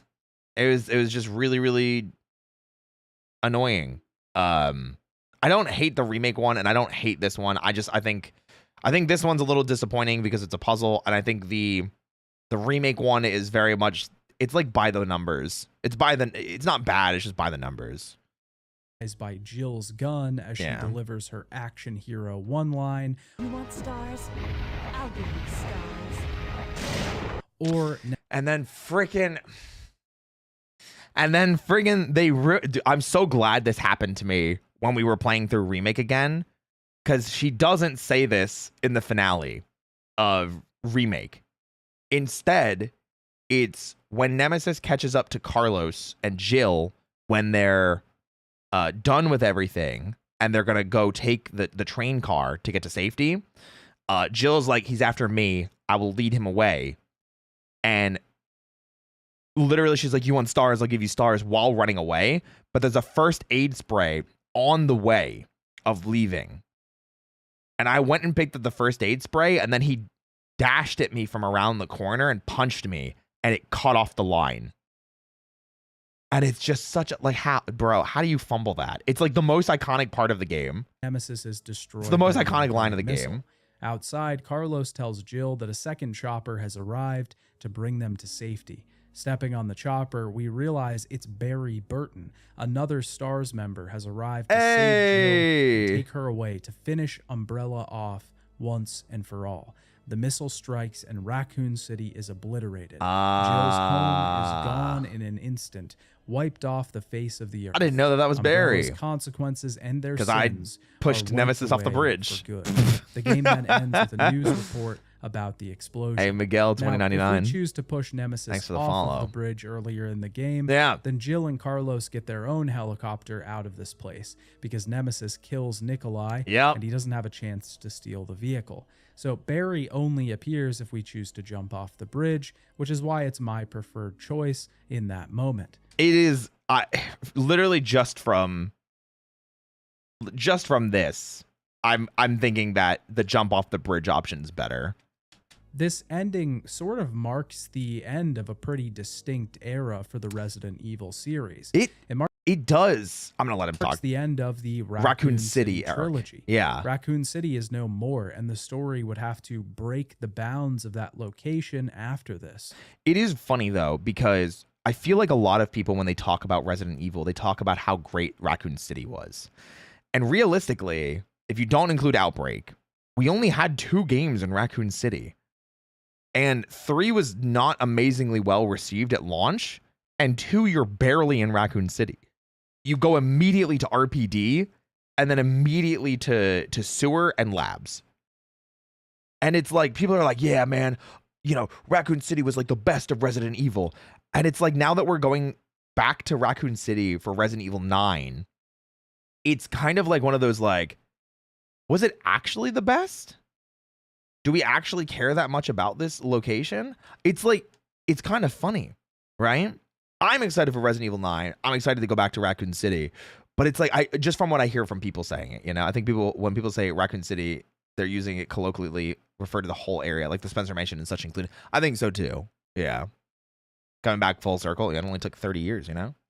After beating the game, we It took can unlock 30 years. one of 8 epilogues that will give us a very brief update on what happened to the characters of the game. Ashes of Raccoon after City the or end of Umbrella's the ashes. story. Yeah. These epilogues unlock randomly and require beating the game 8 times to get all of them. Lisa shows So up in what the sequel. happened to our favorite star? Well, she wouldn't have been in Raccoon City. She would have been in Arclay Mountain still. But then the mansion exploded, so. STARS members and soldiers once they got out of Raccoon City.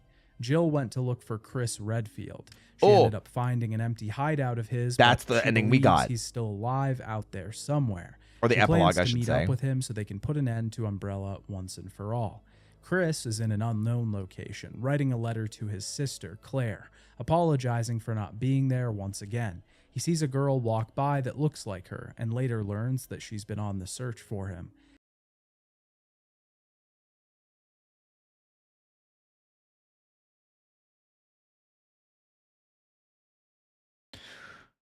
They don't mean this girl, right? Because that's not Claire.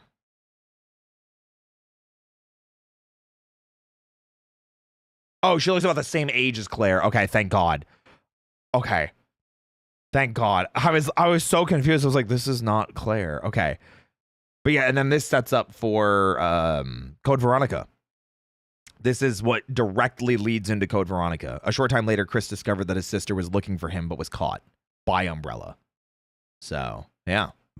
There is a small memo that we can unlock in Resident Evil 3 that sort of fills the gaps of the STARS members.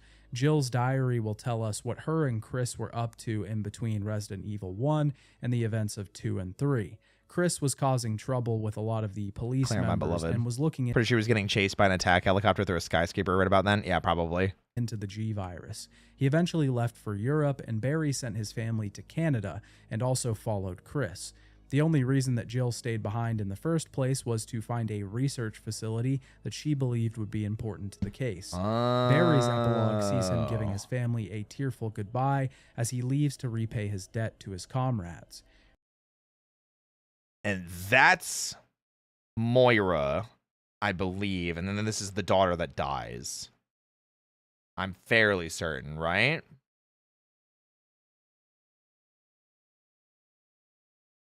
I think. I'm pretty sure. Because Moira was in her early 20s, right? Almost died. Wait, I thought his daughter did die.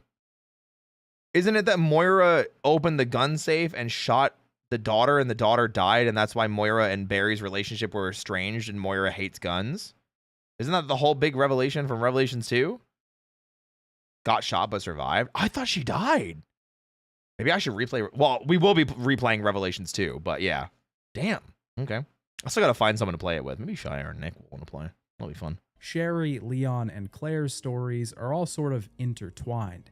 Judging by Claire's epilogue, it seems that she, Leon, and Sherry Birkin were attacked by the US government at some point. Oh. Claire was forced to leave them behind to go look for her brother.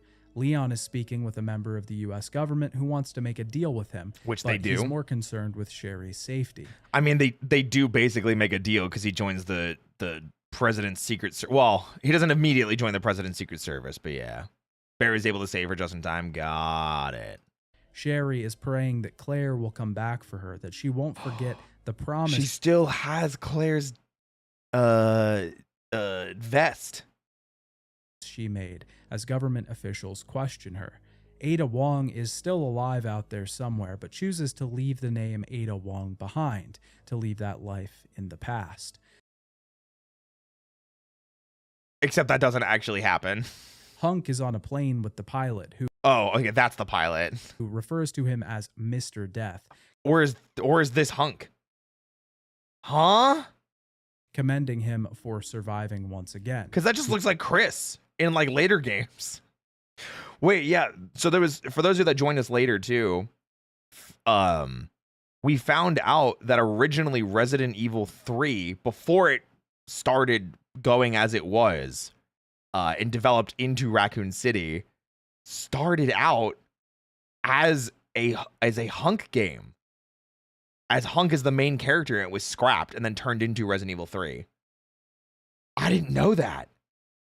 They had like concepting and story stuff set for Hunk to be the main character, which is crazy. Thinks to himself, the death cannot die. These epilogues are pretty poorly translated in some areas, and it can be hard to make out what they're going for exactly. Yeah. But the general gist is there. Claire is looking for Chris. Jill is looking for Chris. Chris is looking for Umbrella. Leon and Sherry are captured. Ada is going through an identity crisis. And Hunk is the Grim Reaper. There Which is is an true. optional mercenaries Wait, mode they actually make a joke about that too in RE3 Remake. They call him Mr. Grim Reaper. that was included in some of the releases of Resident Evil 3. It's called Operation Mad Jackal and sees us taking control of one of the mercs from the Umbrella team. Some people thought Resident Evil 7 Chris was Hunk because of the Umbrella logo, and he looked nothing like Chris in RE5. Yeah, they retconned that. I think they just didn't. They tried to like show what they thought Chris would look like, and everyone was like, "That's not Chris." And then they show him in Resident Evil 8, and it's like, "Okay, thank God, that's Chris." It's so weird. It's like, man, your 40s really hit you differently than your 50s. I couldn't even recognize him anymore. It's funny like that.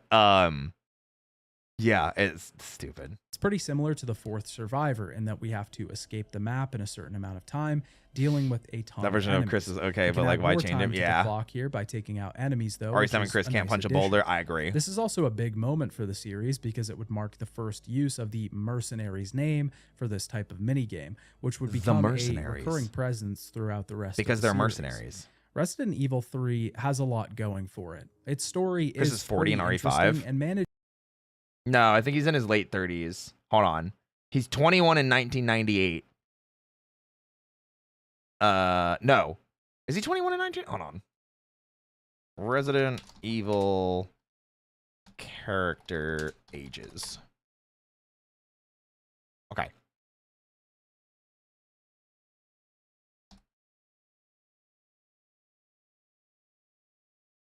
Oh my god.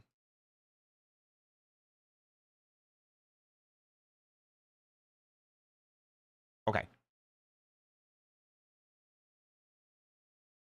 What's the year? Oh my Just god. to expand- Can someone just give me a simple answer? Jesus Christ. Okay. Chris was born in 1973, which means in 1998 he was 25. So 11 years later he would have been 36. Okay. So he's 36 in Resident Evil 5. There we go. Oh my god. RE5 Chris ruined the steroid market with his purchase. RE7 Chris eats kale. It's so funny too because I kind of do headcanon so like RE5 Chris taking steroids because like when you play Resident Evil Code Veronica, which we will be playing next week, there are cutscenes that he just gets his ass kicked by Wesker. Wesker bodies the shit out of him, dude. He bodies him, and it's almost comical. It is almost comical how badly Wesker bodies him. Yeah, and that's what I say, Ryuhi. My like if he took steroids, that's the reason. But my mindset is he spent the next 11 years training his ass off so that he could fucking fight Wesker if he ran into him again. And that was it. Because it's the same model they use for Revelations. When does RE Revelations take place? RE Revelations takes place. What year? It is 2005. So he's younger in Revelations, but he's almost just as muscular. Man's just fighting all kinds of bandersnatches and such, and Wesker just laid him out. Yep. In the world of Resident Evil. That's always quite what a I lot. say. It makes Umbrella feel like a much larger organization and Yeah. focuses a lot more on the human element, the individual soldiers working for them, the makes sense he individual punched a boulder, he did. researchers. This was something that Resident Evil 2 did very well, and it's done even better in Resident Evil 3. The So with game's the steroids, is that why he upgrades wants to its Leon to systems continue the are Redfield immense. bloodline? No. Changes that, for the most part, Chris cannot have romantic relationships with anybody, okay? Because when he gets attached to somebody, they fucking die. That's just what happens. He thought it happened to Jill. It didn't happen to her, but he thought it did. He loses his entire freaking team in Resident Evil 6. He loses a bunch of people in Resident Evil 8. You know, the whole Ethan stuff with 7 and 8 is insane. Also, the fact that Chris is a main important character in 5, 6, and then a background character in 7, and then a main character in 8 is crazy. Chris was in 4 games in a row. That's more than Leon. Chris has shown up in more Resident Evil games than Leon has. You know? feel like they fit this entry of the series. The gunpowder, the faster and stronger undead, Bit of a fridge new salesman, enemy yeah. types and dynamic systems all feel like they play a part in making Resident Evil 3 feel really unique. And the game Leon feels wasn't far Gaiden. larger. Chris has Resident Evil 1, Code Veronica, Revelations, 5, 6. He's a background character in 7 and 8. So he's in, if you count Revelation, or if you count 7, then he's in 7 games. Leon's in 2, Gaiden 4, and 6. So even without even without what's it called, 7 counting, which I'm gonna count 7 because there's a DLC where you play as him. Chris is in 7 Resident Evil games, and Leon's only in 4, and everyone's like, Leon's the poster child of Resident Evil. No, he's not. It's Chris goddamn Redfield. Chris is in 7 fucking Resident Evil games. Leon's only in 4, and one of them is non-canon and for the Game Boy. Haven't played the newer ones. I forgot how much they've been bringing him back. Yeah, he's like a main force. When we get more into Resident Evil 7 and 8, I will talk more about my confusion about where they're going with the franchise, because 8 ends on a cliffhanger that pisses me the fuck off because we haven't talked about it yet in Resident Evil canon lore. Yeah. Leon's the lead. Like, Cloud was the lead character in Final Fantasy. Oh, because 7 was the first one. Yeah. It do be like that. Than either of the Gives first more Claire two and Jill entries. games. It feels like a Claire and Jill. Wait, hold on. Claire and Jill are in the same number of games as playable characters. I'm not including 5 for Jill, even though it's DLC, because it's hers is. Well, I guess I can include 5.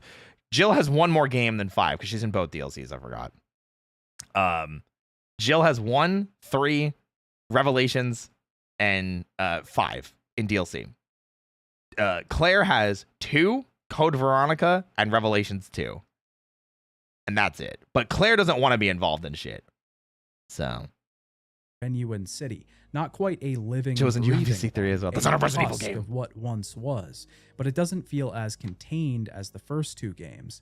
Rather than experiencing a scenario, it feels like we're pacing out many events back to back. Resident Evil 3 feels like the game that is the most like a contained 90-minute movie, because there's far less time when we're backtracking through levels. It's slightly more linear. Sure, a lot of those cinematic events are just Nemesis chasing us again. Yeah, but I like that. But it still works to make Resident Evil 3 actually feel like a movie. Ooh, okay. Before we talk about Resident Evil 3 as a whole, though, we have to talk about its remake. Ooh. One that would come years down the line as a follow-up to the incredibly successful Resident Evil 2 remake. Yeah. All right, guys, it's remake time. During the development of Resident Evil 2's remake, Capcom began working on a remake of the 3rd Resident Evil game. They wanted to complete the original trilogy of games and bring them onto their new engine for modern audiences. The main goal with this remake was to make it fall more in line with Resident Evil 2's story. And it kind of does, and there's definitely some like spillover and stuff like that, but there's also like there's a lot of stuff that to make the two blend together a bit more seamlessly, since they take place at the same time. The team also wanted to expand on the characters in the game, specifically Carlos and Jill. Yeah. Resident Evil 3 Remake was released on April 3rd, 2020 for the Sony PlayStation 4, during lockdown, the Microsoft Xbox One, and Windows systems. I remember it was Rather during than lockdown. Going through Resident Evil 3 Remake beat by beat like I did the original, I'll be giving my general thoughts on it. The differences between the first game, what it did better, and what I feel it did worse. Yeah. So Resident Evil 3 Remake was made on the same engine as the Resident Evil 2 Remake. RE engine, which is still the engine that is primarily being used. It was introduced for Resident Evil 7. It is still a fantastic engine. From what I understand, it was built in the way that it can be upgraded and improved. And as far as I know, it is the engine still being used for Resident Evil 9. So it's like RE9 is using a 12 or 13-year-old engine. So RE7, RE8, RE2 remake, RE3 remake, RE4 remake, Monster Hunter Wilds, Street Fighter 6, and I think that's it. Those all run on the RE engine, which is insane. They made an entire engine to run their stuff, and it's awesome. This means that it has a similar increase in fidelity.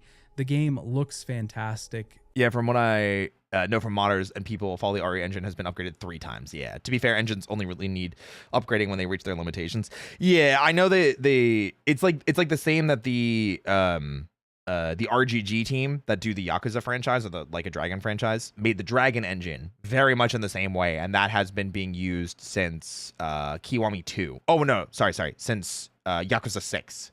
And then was used for Kiwami 2, Like a Dragon Gaiden, Infinite Wealth, Pirates in Hawaii. So Cutscenes and models are done beautifully. The lighting engine really gets to shine in this entry as well. The scenes on the city streets with the neon just beaming down onto the concrete look it does look good, and it makes me mad that it looks good, you know? amazing.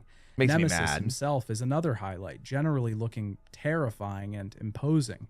So obviously a remake separated by 21 years is going to look a lot better. Yeah, of but course. How does it play? Well, Resident Evil 3 Remake honestly plays basically the same as Resident Evil 2 Remake. Yeah, Instead exactly of the fixed same. camera angles, we're treated to a third-person view. The gunpowder system is back as well, which fits perfectly in this game since it was already in the original. Obviously, the main differences between this game and Resident Evil 2 are just the things that lie in the design of the original. The original game was far more open and centered around Raccoon City as an environment rather than a central location. Yeah. But there's a lot of differences when we compare this remake to the original game. In particular, a lot of things have been removed in this remake. Yeah, it is so frustrating. Like, I'm glad that he's talking about it in this capacity, but yeah, it just pissed me off. Hated the Dragon engine when I couldn't run it, but it feels really nice when it's more than 15 FPS. I agree. I get you. First of all, the What's up, live Java Mama? selection system is completely gone. I hated that. Entry. No more choices affecting the outcome of your playthrough. Really sad. The live selection system in the first game did add a certain amount of replayability. Going through the game blind on your first time would have you wondering how impactful a choice really was. Maybe you would play again just to see exactly how those choices did play out on the other side. I love just Maybe you the would play toss. again just to see- Nemesis turns, because his model stops moving. You see, he just stops, and he just watches the fire fall.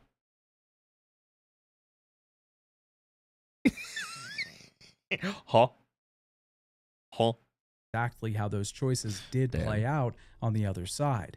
Not only that, but the fact that the whole I think the changes in cuts were okay until we get to the clock tower. Then just there's two things before clock tower I don't like. One, there's no way in hell that Carlos should have been the one going to RPD. It absolutely should have been Jill. There's absolutely no reason. 100%. I know they wanted to give Carlos more time. Just give Carlos a city segment. Literally give Carlos a second city segment, you know? And then what was the other bit?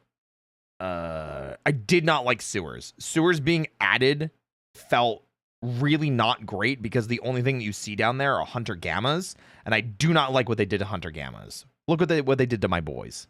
Look at what they did to my boys. Calavar Umbra, hey, thank you so much for the raid. Welcome in, Raiders. My name's Roy Chiato, like a macchiato. I'm a coffee-fueled bunny host with a serious passion for voice acting, and I love working out, in case you couldn't tell.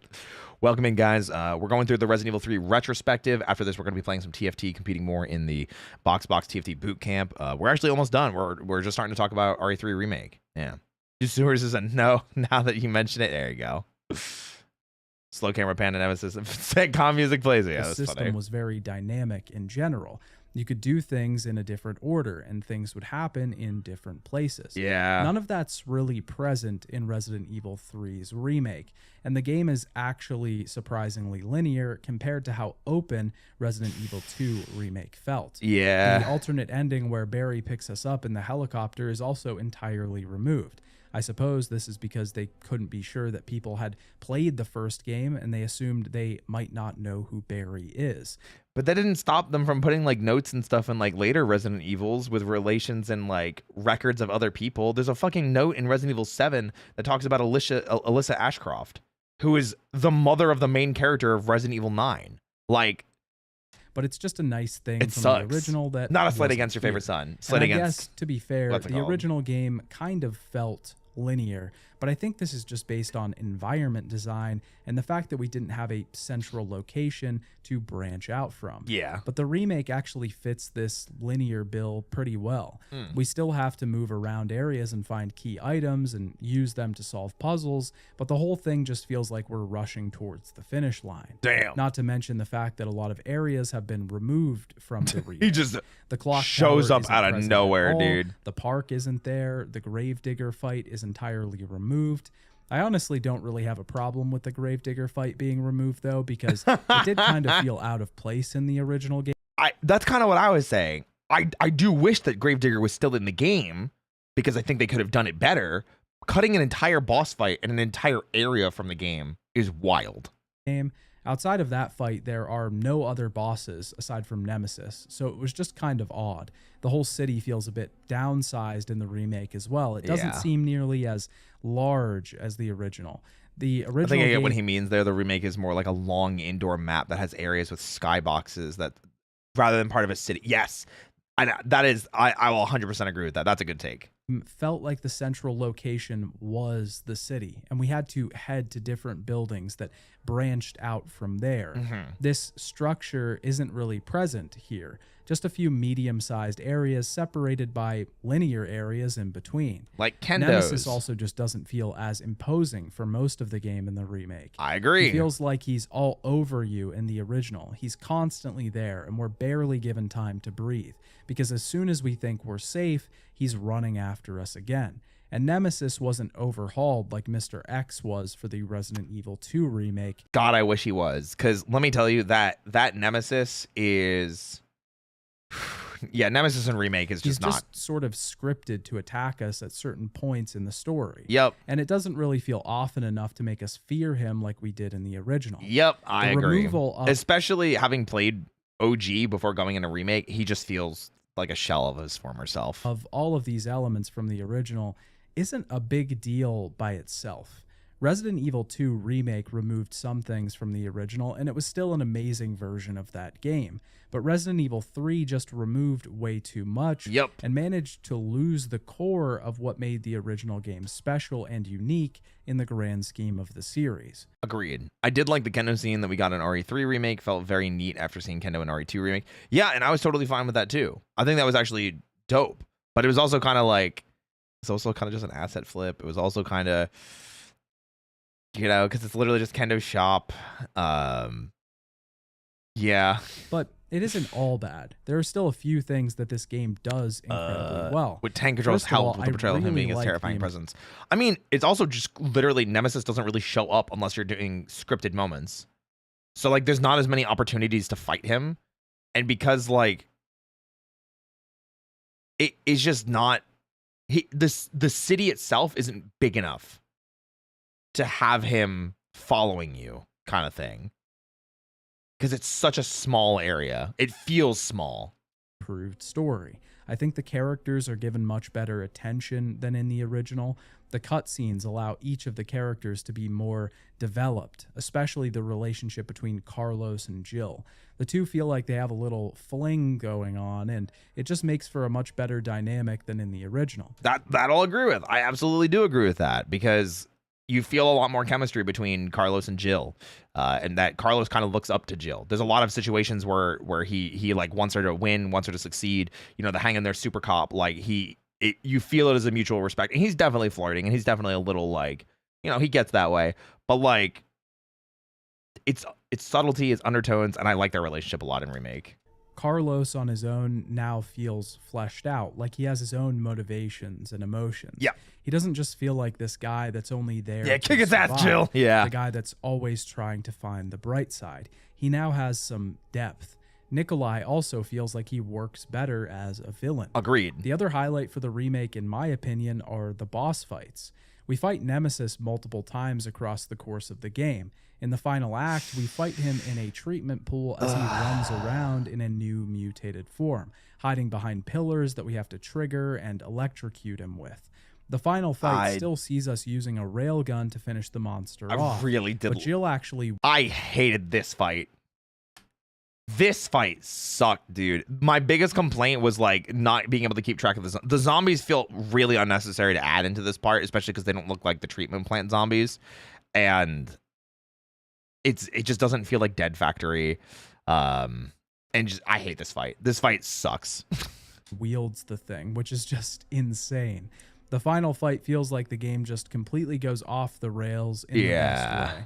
I know some people had some complaints about this, but I just thought it was one of the coolest parts.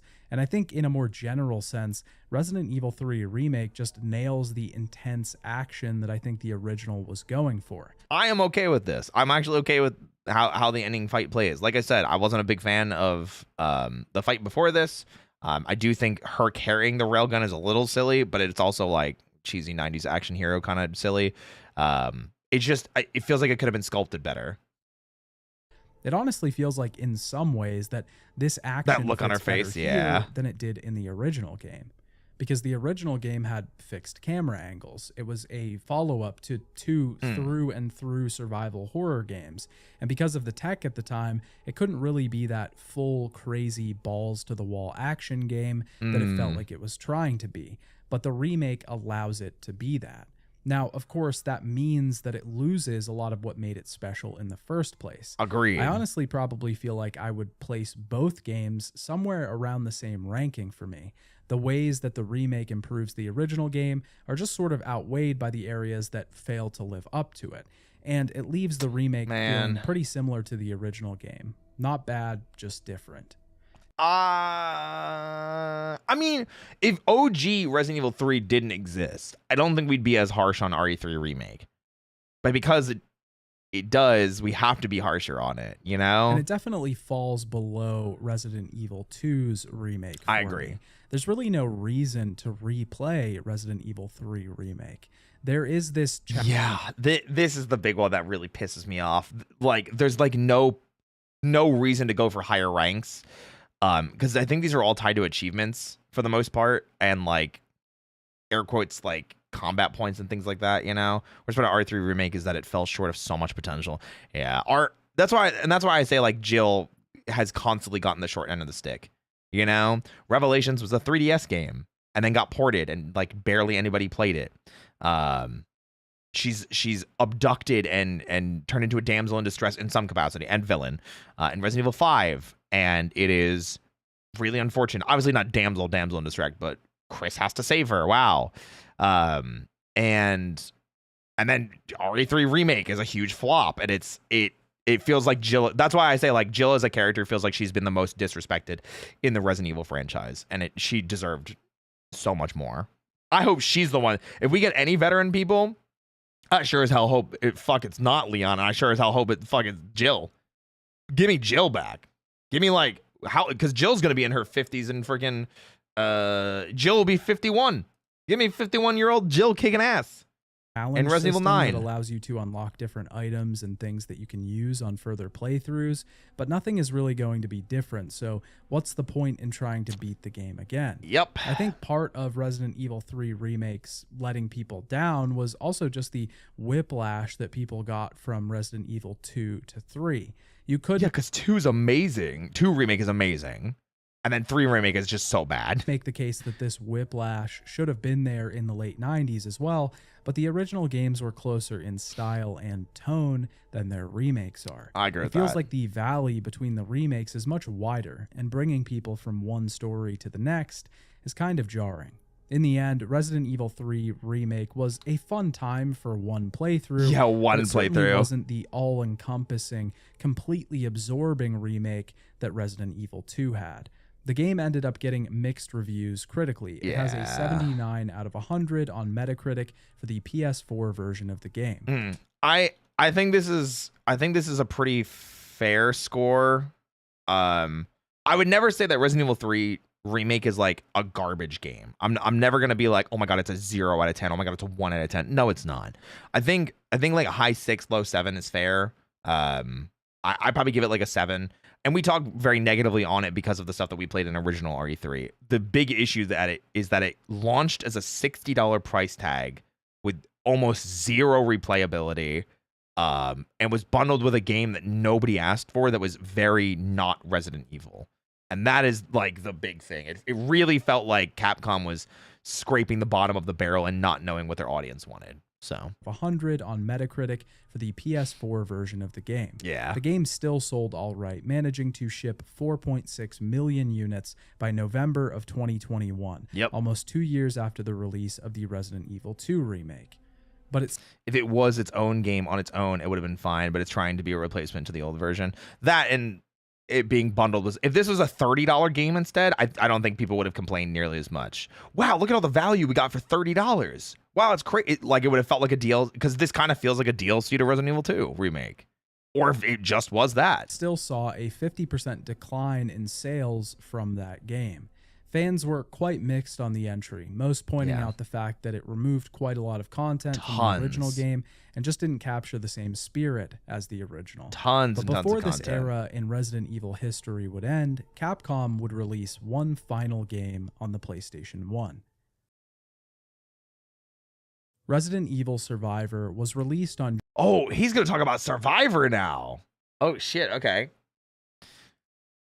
I swear if they made RE3 Remake more fleshed out and had the multiplayer game as a free to play game with some kind of code redeem for content if you bought RE3, both would have done better. I agree with that.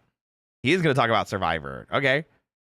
January 27th, 2000 in Japan, Nice. March 31st, 2000 in the EU, and August 30th, 2000 in North America. It was all for the 2000. Sony PlayStation 1. Damn. Resident Evil Survivor is What it was the game bundled with? Resident Evil, was it Survive or was it Reverse? Was it Reverse, Ryuhi? RE-verse? Or is it a different one? Is Reverse the other one? Yeah, it was Reverse? Okay. Yeah, I think it was Reverse. Okay. Reverse was a was it Resistance? No, I think because it was the 4-player isometric one, wasn't it? It's like the 4 humans, 1 mastermind game, wasn't it? I think that's what it was. I'm going to Google.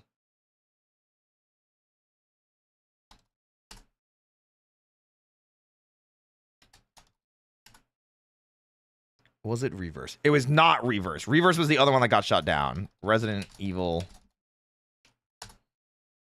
It was Resistance. You're right. Reverse was the other one that came out. That was like people can play as like Leon or Jack or Ada or Claire, and it ran on the RE engine, and that was like everyone's just fighting each other kind of thing. Resistance was the one killer, one killer / mastermind for survivors and going through environments and stuff like that. Yeah, exactly. But the fact that we got both of those around the same time was trash. Yeah. No, I agree. extremely weird. First of all, this is the first spin-off in the Resident Evil series, something that Resident Evil would become known for over time. What about Gaiden? Wait, when did Gaiden come out?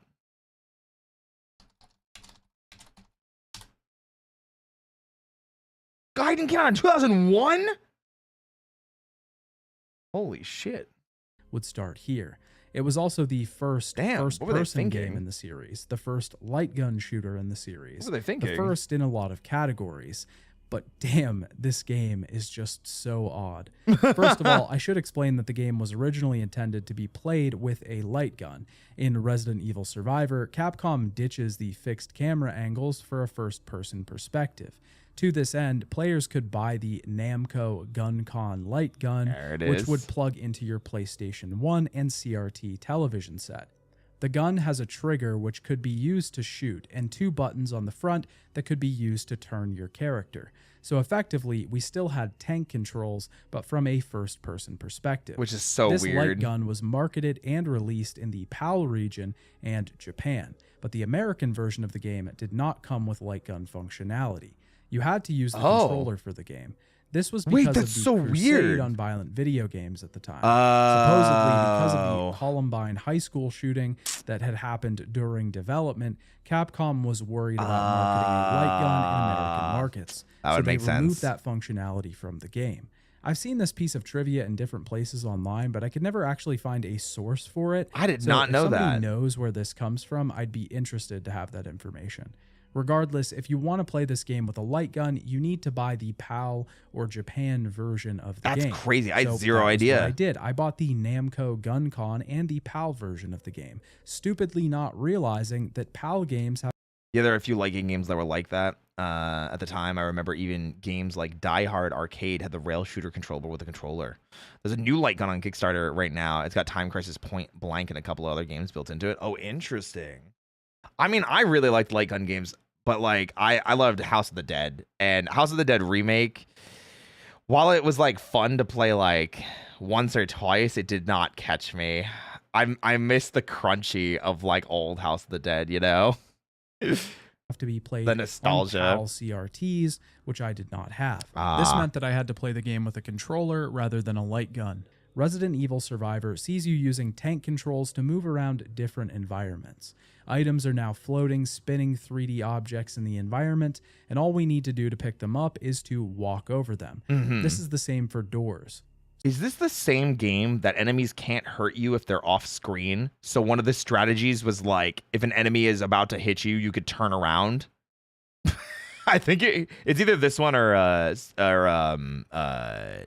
Dead Aim. So the functional control system is pretty simple, probably so that the game can be played with a light gun as well. We still have an inventory system, but we don't have as much management because we don't have a fixed amount of inventory spaces. We can place as many pieces of ammunition in there as we'd like.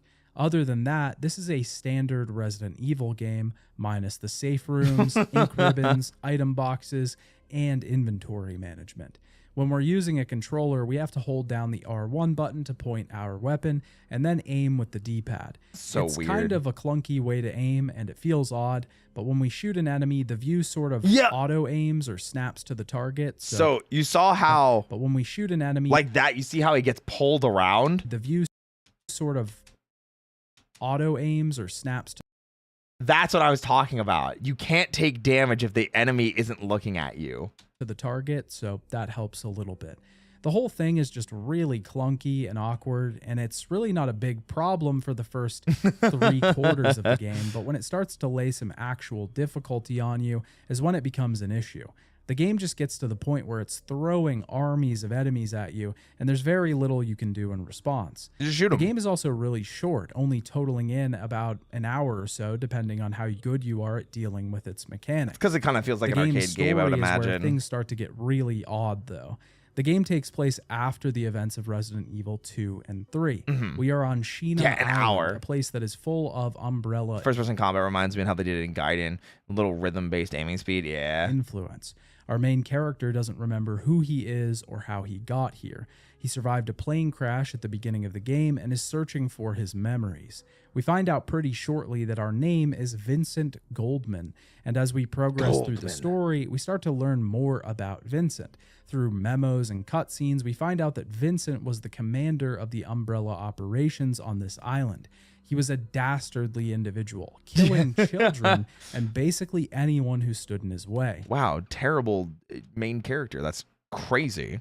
He ended up letting out some test subjects by accident and murdering them all for escaping. He wanted to keep this information away from Umbrella because he knew it would mean the end of his career.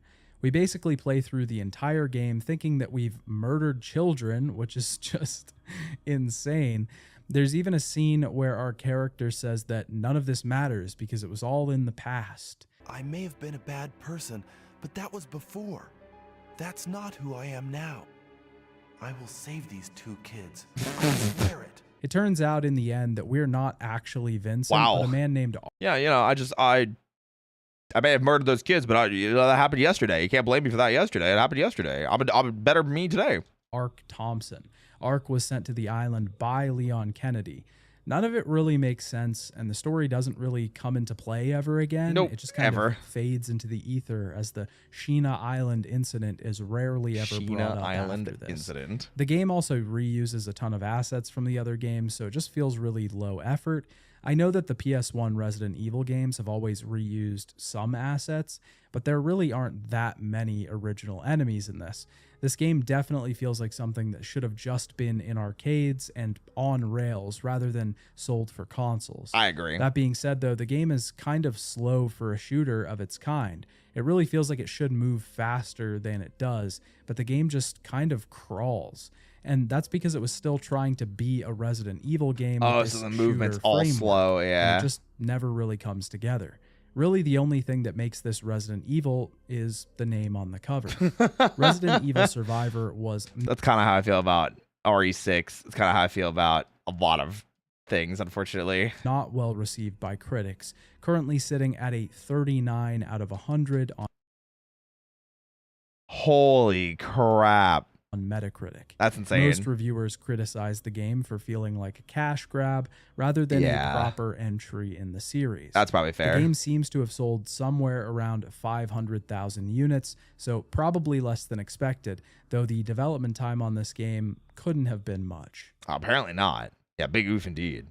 Resident Evil 3 mostly succeeds at what it set out to do, to bring a unique shift to the Resident Evil series. The first two games in the series were mostly the same. They were survival horror games set in a central location, where the goal was to make it through, to escape, to survive. Resident Gotta do a Evil little bit of 3's surviving. environment and style A little bit of change surviving. set it apart from the games that came before it. It carves out a unique place for itself in the history of this series. But the third game also presents a bit of a shift to the other end of the spectrum. Yeah, it Resident definitely Evil 1 had becomes its a lot more action-oriented, which is probably what I was going to talk about here. roots firmly planted in survival horror. This doesn't mean that action wasn't present in the game, because it was.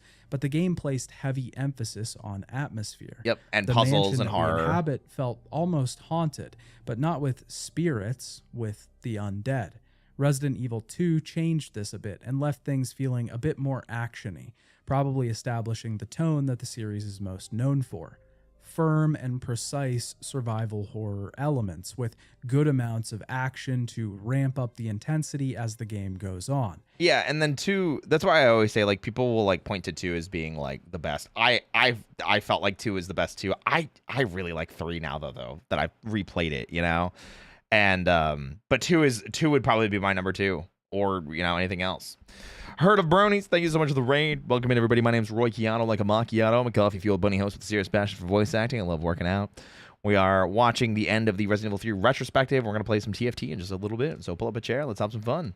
Resident Evil 3 ends up in the other direction, more action and less survival horror. And that's fine. It works for this entry. It works for the environment that the game sets up. It works for the enemies that the game introduces. With only it works go for herd the mode. story. Hell, it wouldn't make much sense to have a game that's mostly atmospheric, slow, plotting, and horrifying end with the city being destroyed by a missile. To that end, I can't say that Resident Evil 3 is bad. It's just not my really liked preferred it. flavor Yeah. of the series I get so you. far. And some of this is due to the fact that Resident Evil 3 wasn't really planned this way. This game true. wasn't supposed to be Jill Valentine escaping Raccoon City as it's hit with one final bomb to take out the Scourge, threatening to terrorize the world. Yeah, it was changed meant that way. to be something else.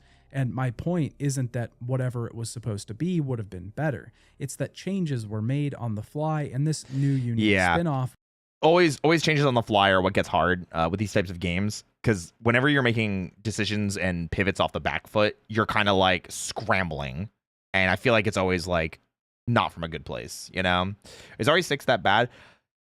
The weird thing is about RE6 is I actually really enjoyed my time with it. I had a lot of fun. I played with a partner when it first came out, like a co-op partner, and I had a lot of fun with it. But the problem is because it's so action, it is not horror like at all. It has like a few scary segments, but it doesn't feel like Resident Evil. There's no puzzle solving. It is all just linear progression through things, And I will say it's definitely where the viruses jump the gun the most. There is a man that once injected with a virus, the C virus specifically, turns into a literal T-Rex, a fully sized Jurassic Park style T-Rex made of flesh, bone, and sinew. And I'm like, no, that did not happen. Absolutely not did that happen. Because like Birkin turning into what he turns into, we see the progression of it throughout the game, and I'm kind of like, you're getting kind of crazy with it. I understand you're getting kind of insane with it, but like we see that progression. This guy goes from human form to the T-Rex, and then back again, and then to the T-Rex again. Was changed and adjusted to become a mainline title. Yeah. This leaves the game feeling a bit disjointed in some parts. This is a sword that cuts both ways. For RE6, you do feel the mobility you'd expect of Leon's level of experience. Yeah, I will say that. Because Resident Evil 3 does genuinely feel like a unique entry.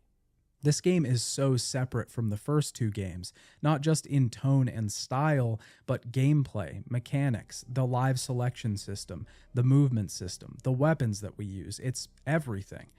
I think that's probably why they also spun off eventually the Revelations series, so that they could do more experimental stuff. Because RE Revelations 1 is super weird in that way. The weapon upgrade system, you have a partner that's not really a partner, because he doesn't really do anything.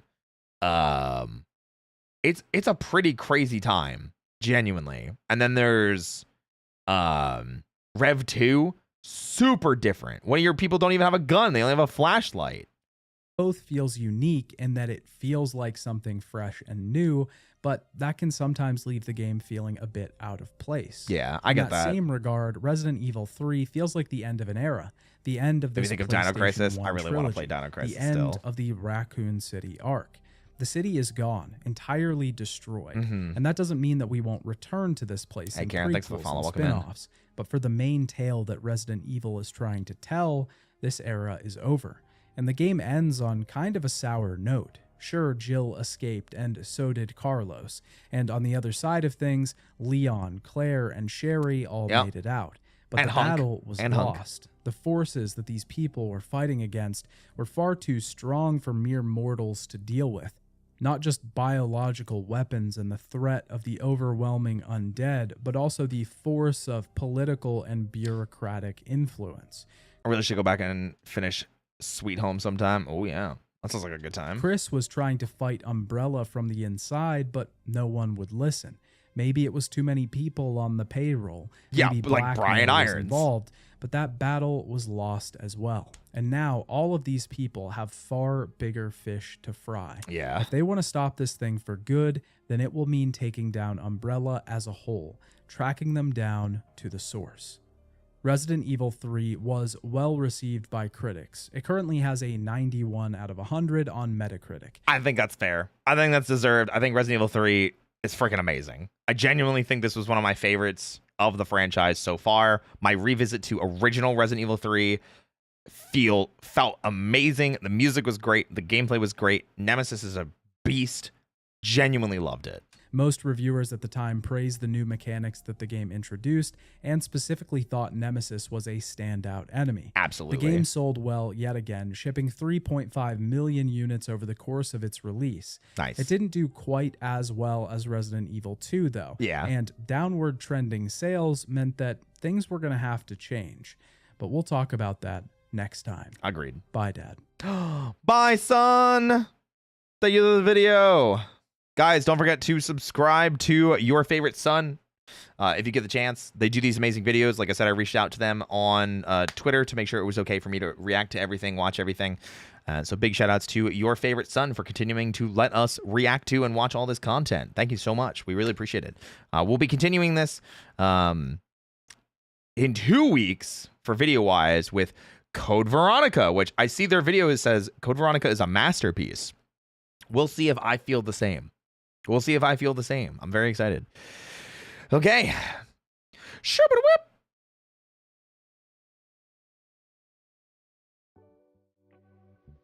Shka-pow.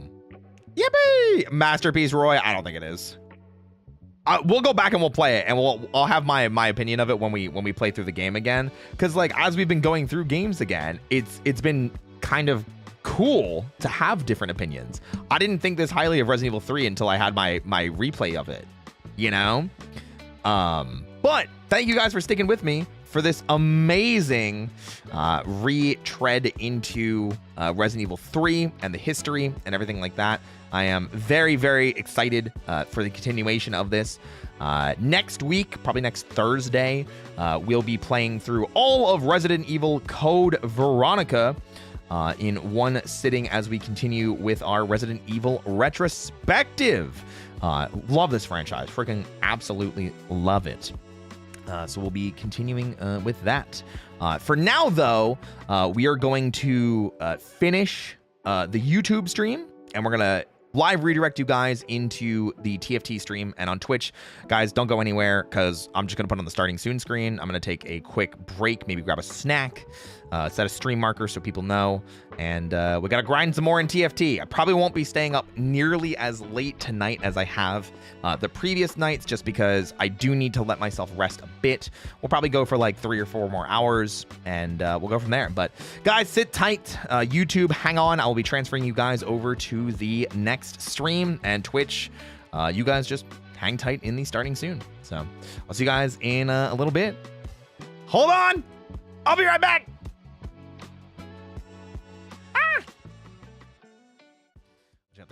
Let me get the live redirect real quick. Edit, customization, redirect to this. Cool. And stream on YouTube.